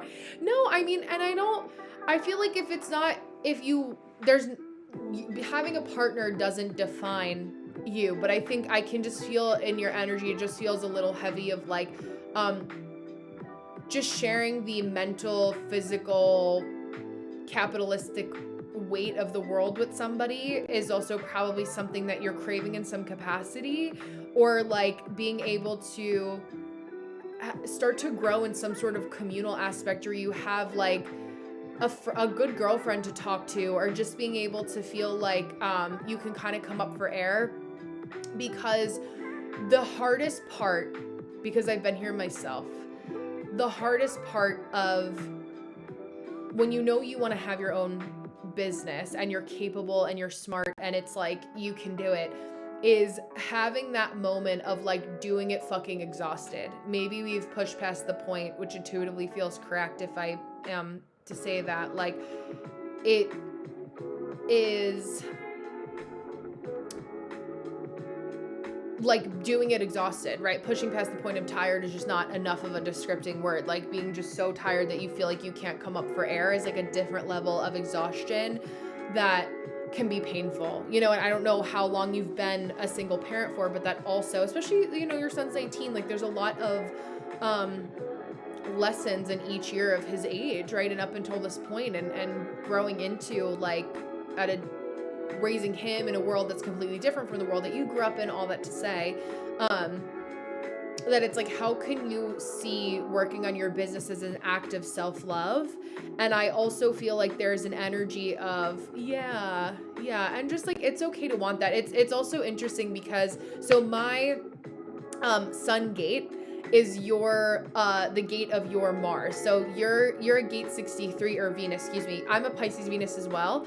So I love to be like, baby, like I'm very masculine in a lot of ways, but like I really do like to be like baby in that best way, like in my relationship, right? So as a Pisces Venus, like we do have that desire to be in our feminine. And this is like feminine, masculine, we all have both traits. And so we enact on them in different times. And so, you know, as a gate 63, it's the gate of doubt. So it is what makes us skeptical. It is what makes us judgmental or have like discernment, but it's not being so skeptical, because what's happening is we have a lot of the gates, or the energy right now of the fear of the past repeating itself, that we can stay stuck in that cycle of like, this happened to me, therefore it's going to happen to me again. You know, how can I work in this best foot forward? I feel like there's an element of really looking up some good, like, grounded nervous system regulation, something or other that is going to help you to see self-care as a necessity, because it really is, rather than something that's optional. Because part of the problem can also be, and because I'm also speaking just intuitively to like thinking back on certain moments of my life when I felt this way. Because like once you're out of it, you're like, I'm going full speed ahead, I'm a projector, I'm efficient. Like we forget how different we used to be, you know, and how far we've come. But you know, to be aware of that, like, especially as a Pisces Venus, you can't function without a level of intentional self-care, because you're, to say it again, scraping at the bottom of the barrel, trying to get even just a little mojo going to do what you know that you need to do. And that's where, like, I always hated when people say, it takes hard work, and it's like, but what is hard work actually? Like, I know that, like, you can, and you know, especially as a Saturn ruled sun sign, like, you know that things are hard, right? Like things can be challenging. We all have challenges, you know, things that could be good when you feel like they're good. But like, what does hard work mean? And I've been thinking a lot of that in relation to like how each of us really does have a definition for like hard work is truly subjective. So I may find hard work being, you know, my husband changing the ceiling fan in the bathroom and being up there for 7 hours. I would be like, I will listen to that fan be broken for 6 months as I save up money to hire somebody to fix it, because I don't have the bandwidth for that. But like I would electrocute myself by accident, like that. There would be no way. But for you, right? Like the hard could be like, okay, I know that life is about solving problems, so we want to choose what ones we have to solve. And the hard for you right now is figuring out how to find a way to be as efficient as possible with starting to make money doing what you love, as you are learning to pour back into yourself a lot. And it's nice because like your 19-year-old is self-sufficient in a lot more ways, you know, is able to communicate needs, and, you know, driving in theory can be a little bit more mobile, right? So it's like, how can you start to pivot in this identity shift in this beautiful new decade of life for you to say like, you know what, how can it really even more so be a little bit more about me? And how can you allow yourself to put your oxygen mask on? And maybe, you know, even from now until January, you can give yourself that ability to say, you know what, I know that I really want to push my business right now, and that's important for me. In the holidays, everybody wants to make more money, but it's the hardest time to be able to start a business, because even just if you are doing online promotion, views are lower, because businesses that already have, especially a product, because Christmas gifts, right, rather than Christmas services, are pushing a lot of ad dollars into their TikToks, into, you know, paying so that their stuff gets put up higher in the algorithm. So I don't want you to set yourself up for like, you know, failure in some capacity, because I feel like you see the end vision as a projector. And, oh, I love that. Yeah. I mean, listen, even if I'm not asleep by 10 p.m., I love being in bed by 10 p.m. There is music to that too, music and magic to that too. And that's good. Like, I think just noticing that, like, there was part of it that allowed you to not put so much pressure on yourself, especially like as adults, like, once you leave high school or college, and generally, a job in some capacity, you no longer have someone else fully telling you what to do. It's like you don't have to show up at this time, argue like for like in school when it's like every part of your path is written for you, and your undefined G center isn't going to like that, right? So it's like, how can you take enough and cherry pick like what you like about the advice that I give you, what you like about anywhere else you're seeking counsel, whether that's a YouTube video or it's like there's never going to be in our lives an exact trade-off one for one, especially as a projector, for like what the cocktail of advice you are going to do, right? Like I can always get people far from a business perspective once thank you so much. Yeah, well, we have a lot of synastry too, so like I know it because I've been there, but like there is also like I am very resourceful. I know a lot of where to find the answer, but like I would be remiss to be like, this is where you could go for rain sounds. I'm like, I don't know. I don't want to send you down the wrong path, right? So like knowing that there's always going to kind of be in a moment, right? Like if you pause in that moment and you're like, okay, I know that I have to figure this out, but like if it's not an easy answer, I'm going to just set it aside for now. I'm feeling impatient. I'm feeling really passionate about getting an answer right now. How can I put it aside and say, you know what, I just maybe need to read a book for 10 minutes, or I need to listen to a podcast or one song that just gets me out of my funk to be able to just kind of keep it kicking and moving forward in a way that just feels a little bit better, because it's trying to get out of your head and into your body and into flow a little bit more. When you start to feel the pressure of like, I need an answer, it's like you're kind of like ramming your head into the wall and your head feels like it's going like this because you're heady, you're a mental, authority.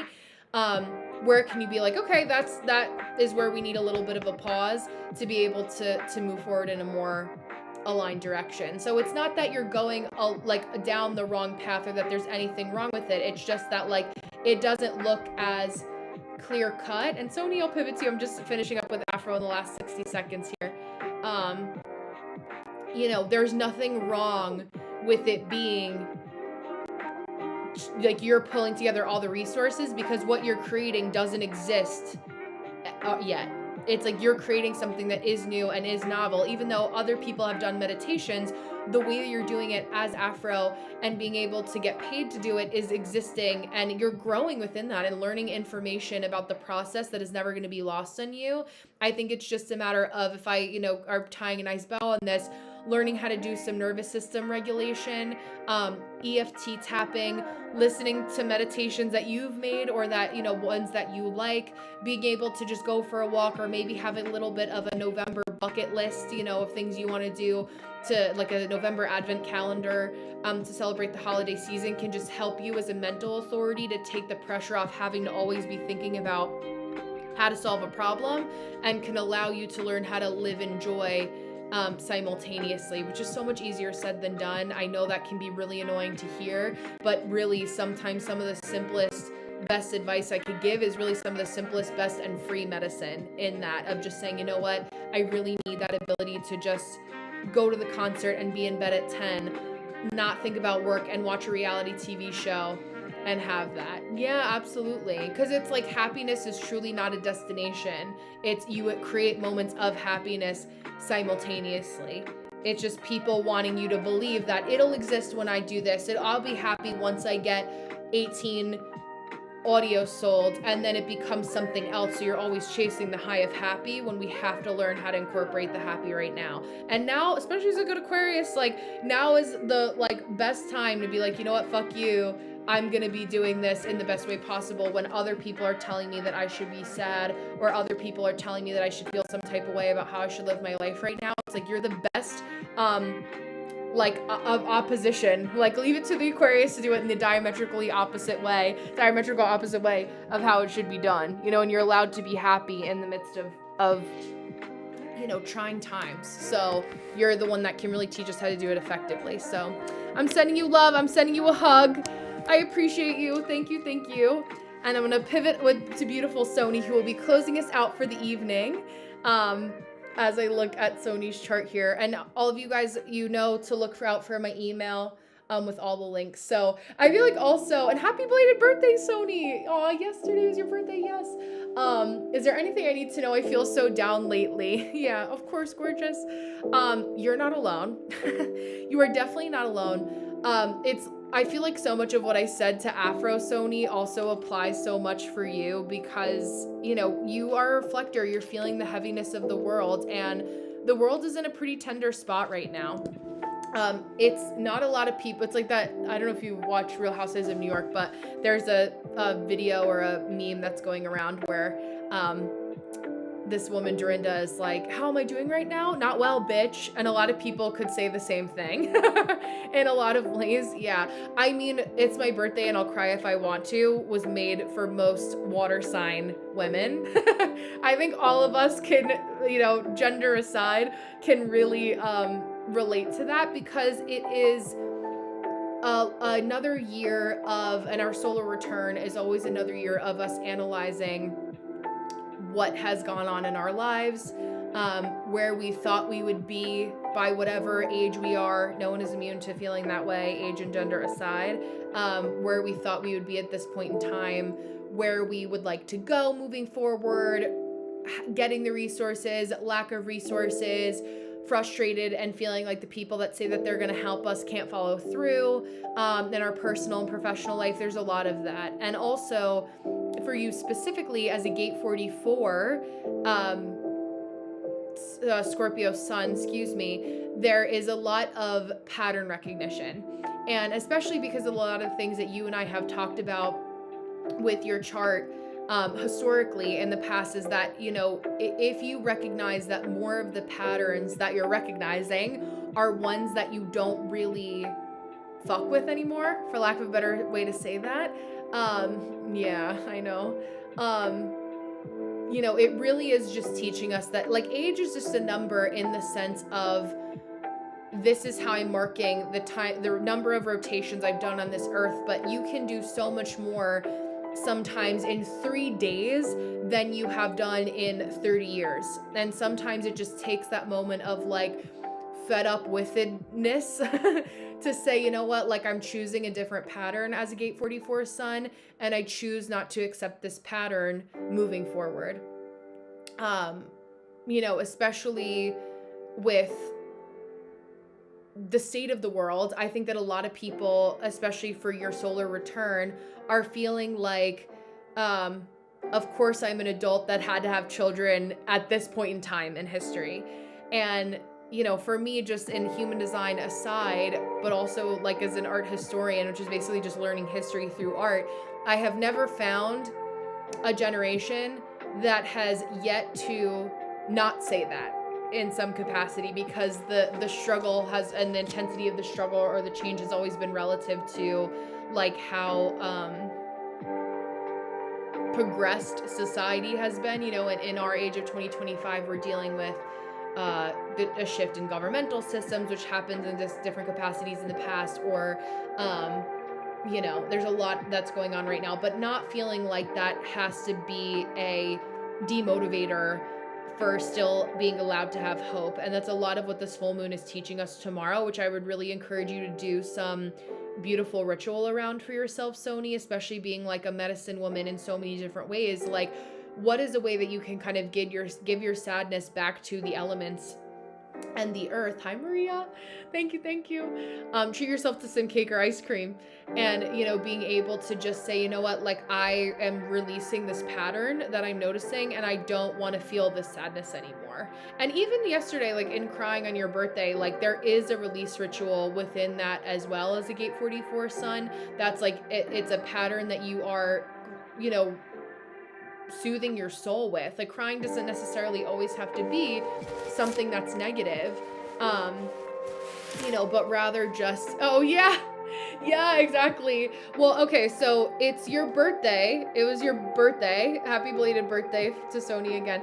It was your birthday, It's the Mercury retrograde shadow period. It's a full moon tomorrow and you got your period. So 4 strikes there. I think if you get your period on a full moon, you're a red witch or something like that. I think if you get it with the new moon, you're a white witch, I forget. Or vice versa. But I really think that, you know, again, Scorpio, you're all about teaching us the penultimate ability to let go during a time of transformation. And the full moon, every full moon is always going to be opposite whatever our sun sign season is. So the sister sign of Scorpio is Taurus. So every Scorpio season, the full moon is Taurus. The new moon is always going to be, because your lunar being is a reflector. There you go. Oh my gosh, yes. The new moon is in Scorpio because it's Scorpio season. So, you know, you being a lunar being and following the lunations is so important, because you want to look at for you, like, what activity do you have? What house do you have Taurus in? Yeah, there you go. Oh my gosh, yeah. And I think too, like, nourishing yourself with good food, you know, good intimacy. Hi, Purple Circle. Thank you. 888. I love that. And 22 has come up a lot today. Just being able to, like, treat yourself with more grace and compassion for, like, being a human that's just trying to figure it out. We all have moments, myself included. I come up here and give advice twice a week, and every day of my life I'm giving advice. And there are always times where I'm like, in other areas or, you know, different seasons of my life, I don't, thank God, feel like that now. I'm like, what the fuck am I doing? You know, like, I've had that. I will have that again in the future. And part of the masochist in me wants to keep pushing to say, like, what the fuck am I doing? I don't have it figured all out. You know, I'm 30, I'll be 32 this year. Like, there are things that I'm allowed to also figure out because I've only circled this earth 32 times, and figuring that out. Yeah, I had a feeling, Sony. I know. I think because of your, I'd be curious to see or to know, and I'm like, what ways can I say this with some grace and tact? But, like, if there were any rituals of intimacy tied to your cycle, or things done while on your cycle that led to a little bit of more of a soul tie in some capacity. That kind of, like, because you're crying, and I feel like even in reading that, you're like, literally, why am I crying over this person? If it feels irrational, it probably is some sort of extra energetic, I know, Malia, yes, some sort of extra, like, energetic illness, for lack of a better way to say it, that needs to be unmucked in some way. And maybe also, again, having some release ritual around that. And I think, like, you know, a lot of women, like, it's similar to, in so many words, what I said to, yeah. Oh, okay, interesting. Yeah, we didn't need, wow, yeah, there you go. Oh my gosh, yeah. See, I feel like even just having that, yeah, it creates a really interesting dynamic, is what I'll say, where it's like, I don't want to be crying about this person on my birthday, that I should be like, been there, done that, like, who's next, you know? I do, from an intuitive level as well. I feel like if it's kind of like the itch you can't scratch, I also feel like there's probably a lot of it that had a little bit of situationship energy. Hi, Rebecca. That it's like, yeah, and that's you're not the only person that's come to me with that recently. It's like, if you, usually what happens, because even if it was more of a not so nice ex, like, there was something about the relationship that you had a certain vision of what completion in that relationship looked like, good or bad. And so what happens, even just biologically, when we're in situations that are like situationships where there isn't exactly a certain amount of closure in some capacity, even if it's like, this person was SIVE, you know, like that, to me, that should be like, oh, of course there's closure, right? But if there was something about the relationship that you didn't feel, yeah, I'm sorry, that you didn't feel satisfied with, it can lead a body keeping score. I would also, to that point, if there was something that happened 2 years ago on your birthday, thank you, Anna. I'm like, who did you share it to that, like, this is relevant to? Hi, Melly. You just discovered it though. Yeah, I mean, like, so let yourself mourn that, because you're now feeling like, of course you're going to be upset. You feel like you've let yourself down. Now you feel guilty because you're like, how did I not see that? While the North Node, which is a lunar node tied to the moon, your chart ruler as the reflector, is going through Taurus, but also like Pisces. The moon is in Taurus, but the lunar node is in Pisces in gate 63, which is the gate of doubt, and like the transference of it is guilt. Of like, I feel guilty that I didn't notice this. Like, you're mourning, and your body really is keeping score of like unmucking that. Yeah, girl. See, I'm telling you, it's like your body remembers. Like, that's why, like, if you're having a great random day, you know, 5 paper, I should be feeling great. You're making, why am I having a, here you go. It's trying to keep you safe to prevent you from the anniversary of that. Forget like how primal our bodies really are. Yeah, and I think too, like, cord cuttings are always a piece of the pie. I think that it's also normal to have for different people for different reasons. Yeah, exactly. Like, the one that got away in some capacity, even if on paper, if you have other people that are like, fuck that. Like, there's certain people that, like, it's very easy for them to cut people off and have a sort of coolness or coldness, but that's not always the case, especially as a Scorpio. Like, it can be stagnant water, right? That's like, it's a water sign, but it's fixed water, so it's stubborn water. That's why Taurus is its counterpart. So it's like it's not going to necessarily be like as one too simple as a cord cutting. And I also think that like there's probably some spiritual unmucking that I would do, even just looking at synastry of your charts too, because I know you're able, like, you're versed in that enough to kind of look at like what placements of his even fall into your 7th house, or like personal houses, like your 2nd house, your 6th house, I imagine that maybe at even your 11th too. I wouldn't be surprised if there was some slander going on, even if he didn't know you, or like know the same people fully. But you know, giving yourself, to exactly Rose's point, the grace of time, being able to not guilt trip yourself about how long it takes you to like get over it, and really, oh yeah, Malia, thank you for saying that. Yes. Yeah, so even more so, his moon can, like, in your 7th house, like, that's gonna be like, if you were, yeah. So like, if you were not a POS, like, this actually would have been amazing. But it's also like, sometimes love is just never enough. And I think that that's something that's a vastly underrated statement that is very easy to say in 3 seconds, but that can also be like something that you really marinate on for this next lunation, and be like, how do I really understand the phrase, like, sometimes love is just never enough. And I can love this person, but, you know, and I think like even it's like breakups that don't have obvious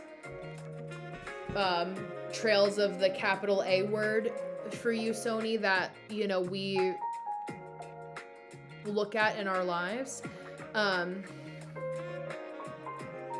It can be harder to feel like it's easy to let go. Even if, like, because now, like I said, you're just coming to terms with what you had shared, right? Of like the fact that he was that way. So it's like your body with like a Mars in your 8th house, girl, is like gonna love that. It's gonna be like so like primal in a lot of ways, but also like yeah, just not the best for long-term success. And I think allowing yourself to mourn the loss of what you thought it was going to be versus is like more than just a cord cutting ritual. And to not, you know, I started this live by talking about how we want everything on Brenna Prime, Sony Prime, Malia Prime, Ro Prime, Afro Prime. Like, we want to make ourselves go so quick, you know. I'm referring to Amazon Prime when I say that, not Optimus Prime, although we would love that too. But when we're looking at our lives in terms of like wanting to snap our fingers and to get over something, like our chemistry, like our brain chemistry, our physical chemistry, our biology isn't that quick yet. And so allowing yourself, again, the grace of time to be able to just like take it one day at a time and realize that like there's not every day that you're going to feel this way. And there's other things that you can do to just kind of pay attention to, you know, what are new patterns that you're rewriting for the future, new neural pathways. I think that you also would really like EFT tapping, because it, you start with like, you know, I am safe, it is safe to be seen, I am safe to be seen, by people who don't like me. I am safe to be seen by people who don't like me. And you go through, hi Brittany, the somatics of the body. I think I did all of them. There's like if you look up YouTube videos, there's also EFT with Lucy is one of my clients and friends. I know her IRL, but also she's a great, she's on YouTube.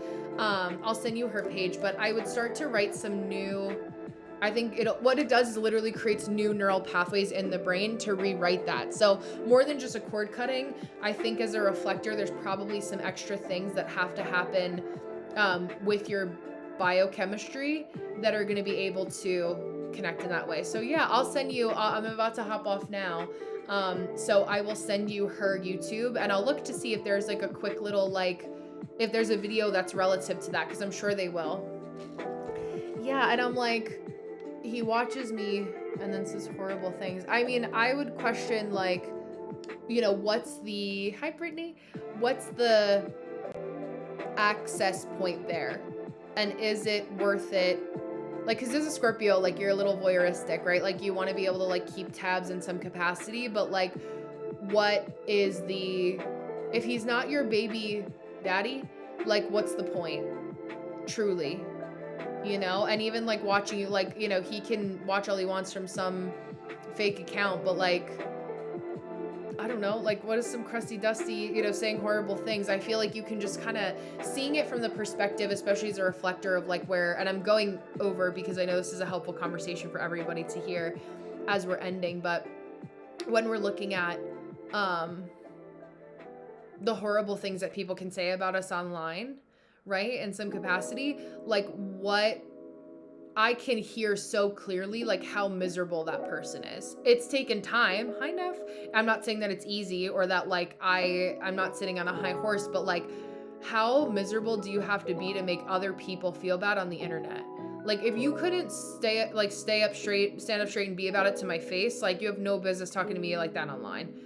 You know, like immediate block. And like also like no one that's talking shit is ever doing more, nor like would you want to be like that person? Like what is my fashion content have to do with this grown heteronormative man?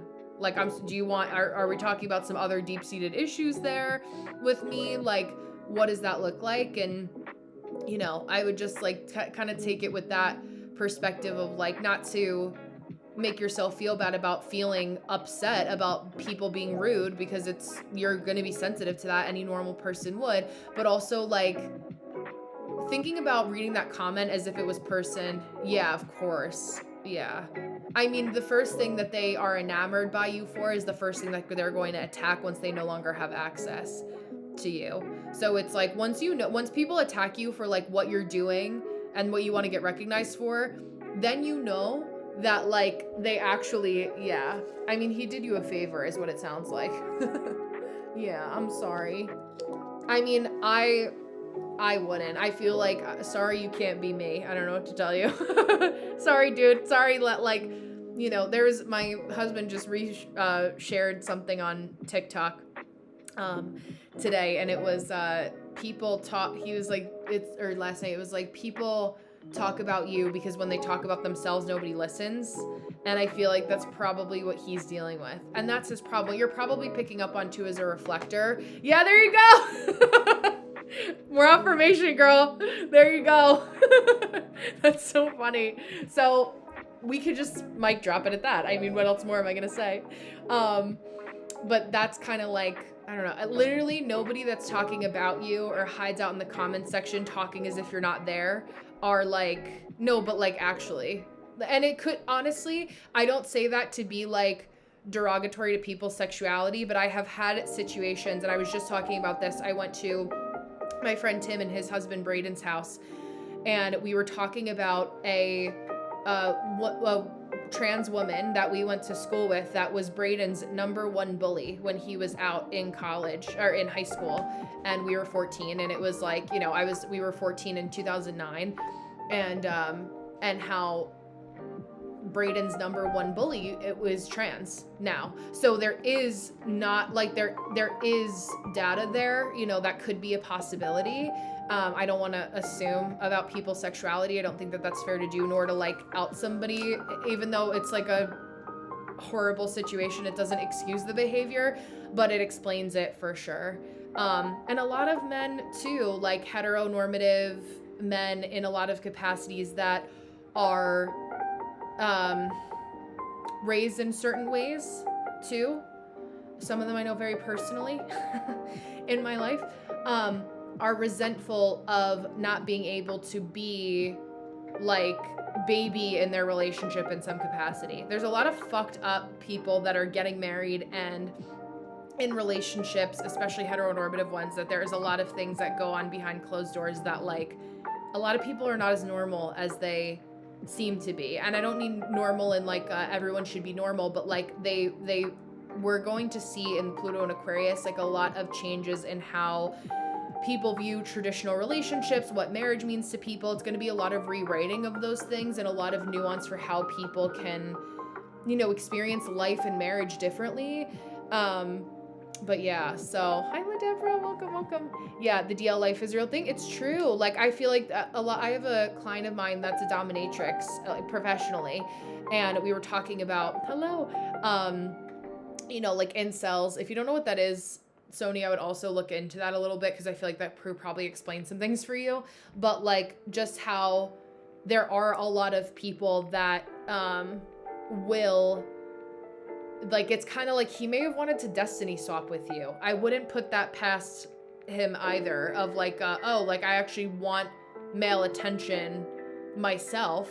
And that's okay, but it's not your fault that like his sexuality and his like the most derogatory, if someone's saying anything to you that is derogatory, it usually comes from a place of something in themselves that they're not talking about or agreeing with, or it's like everything is you pushed out. So like the first thing that people go to attack in an argument is an insecurity that they have about themselves that you highlight, you know, or there can be a lot of resentment and jealousy for you know, you being able to be you so freely. And, you know, I mean, I don't know, like there's a lot of things that like I could speculate. I don't know, but yeah, I also read, why does he do that? Oh, I don't know that. And he matches so, hi Tam, hello. He matches so well to different of those types of guys. That's so interesting. I haven't heard of that book, but I mean, I definitely think that there's something to be said for that, especially if it's things that you had kind of felt intuitively already. Like everything comes to light in the end, you know, and there's a lot of, I don't know, a lot out there.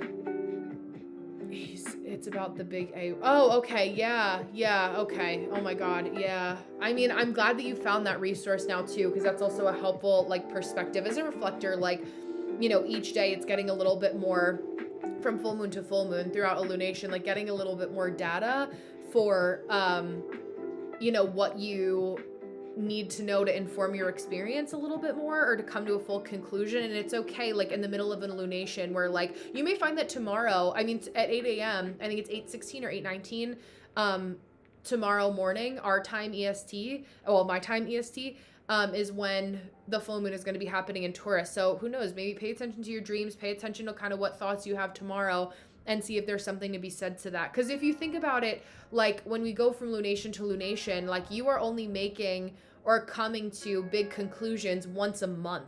So like, whereas they're different people as mangens, like they may have it every single day, you're only getting clarity like 12 times a year statistically as a reflector. So if it's taken you 2 years, it's only really, if we say like 25 times that you've really had some sort of conclusion about it. And every, like I was talking with this about, with my friend Riley, Bobby and I's mutual friend, about who's a reflector, and how, you know, even in 3 months, you know, you may get clarity in one way about a relationship, but it's like there's more time that needs to be had where you get clarity in one capacity. Tam is also a beautiful reflector.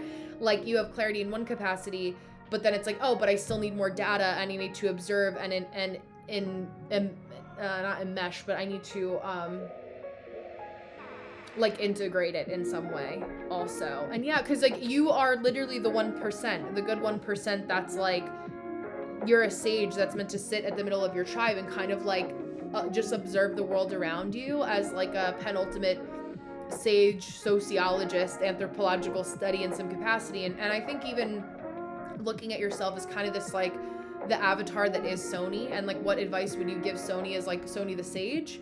I love that the alliteration of your name too. It just works so easily. Like, what would that kind of look like? And it's hard for us to sit in the messy middle. And I use that phrase a lot because I think it's very validating to our experiences of like, how can I sit in the messy middle and understand that there's more data that needs to be had here. And it's okay that it takes you longer because 99% of the fucking world is not like you. You know, you don't exist in the same way. So yeah, please do. I love that. Please take that. Sony the Sage. You're like, what would Sony the Sage do? WWSTSD? What would Sony the Sage do? But I feel like it's very helpful. It's kind of crazy. I just realized I haven't seen like a WW. You used to see like the What Would Jesus Do bumper stickers.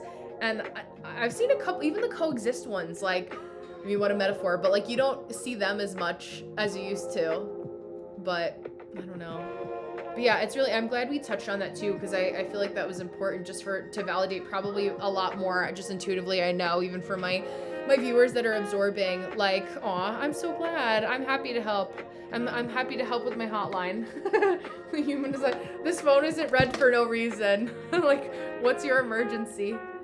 How can we do it in a capable way for, you know, a little TikTok live or the internet? Yeah, absolutely, Ro. You'll love Lucy. Lucy's a beautiful Gemini rising who's like 6'2". And I met her through another mutual friend from high school that she went to college with. So it's so funny. On my crispy paper. Yeah, absolutely. But I will leave you guys with that. Thank you to my YouTube crew. Thank you to my TikTok crew. Thank you to everybody. Nicole, Amanda, Dwadaki, Ro, Bobby, Afro, Sony, Katie, everyone who got a reading from me, everyone who is here, tapping the live, liking the live. Thank you for just sitting in it. It's a sacred space, and I really pride myself in my people that I surround myself with, of which obviously you guys make up my community. So I'm happy to be here. I will not be on tomorrow night. I will be doing the full moon circle in Patreon for us at 5 o'clock Eastern Standard Time. For those of you who will be there. If there's anything else that you have questions about, I probably will be back on Hotline on Saturday. Thursday is a little like, I have to see what's happening with Tetris with the schedule in true Mercury retrograde fashion. So I was glad we could anchor in tonight and start a lot of you in my Patreon off strong with your complimentary reading. And I will send you the emails now so you have them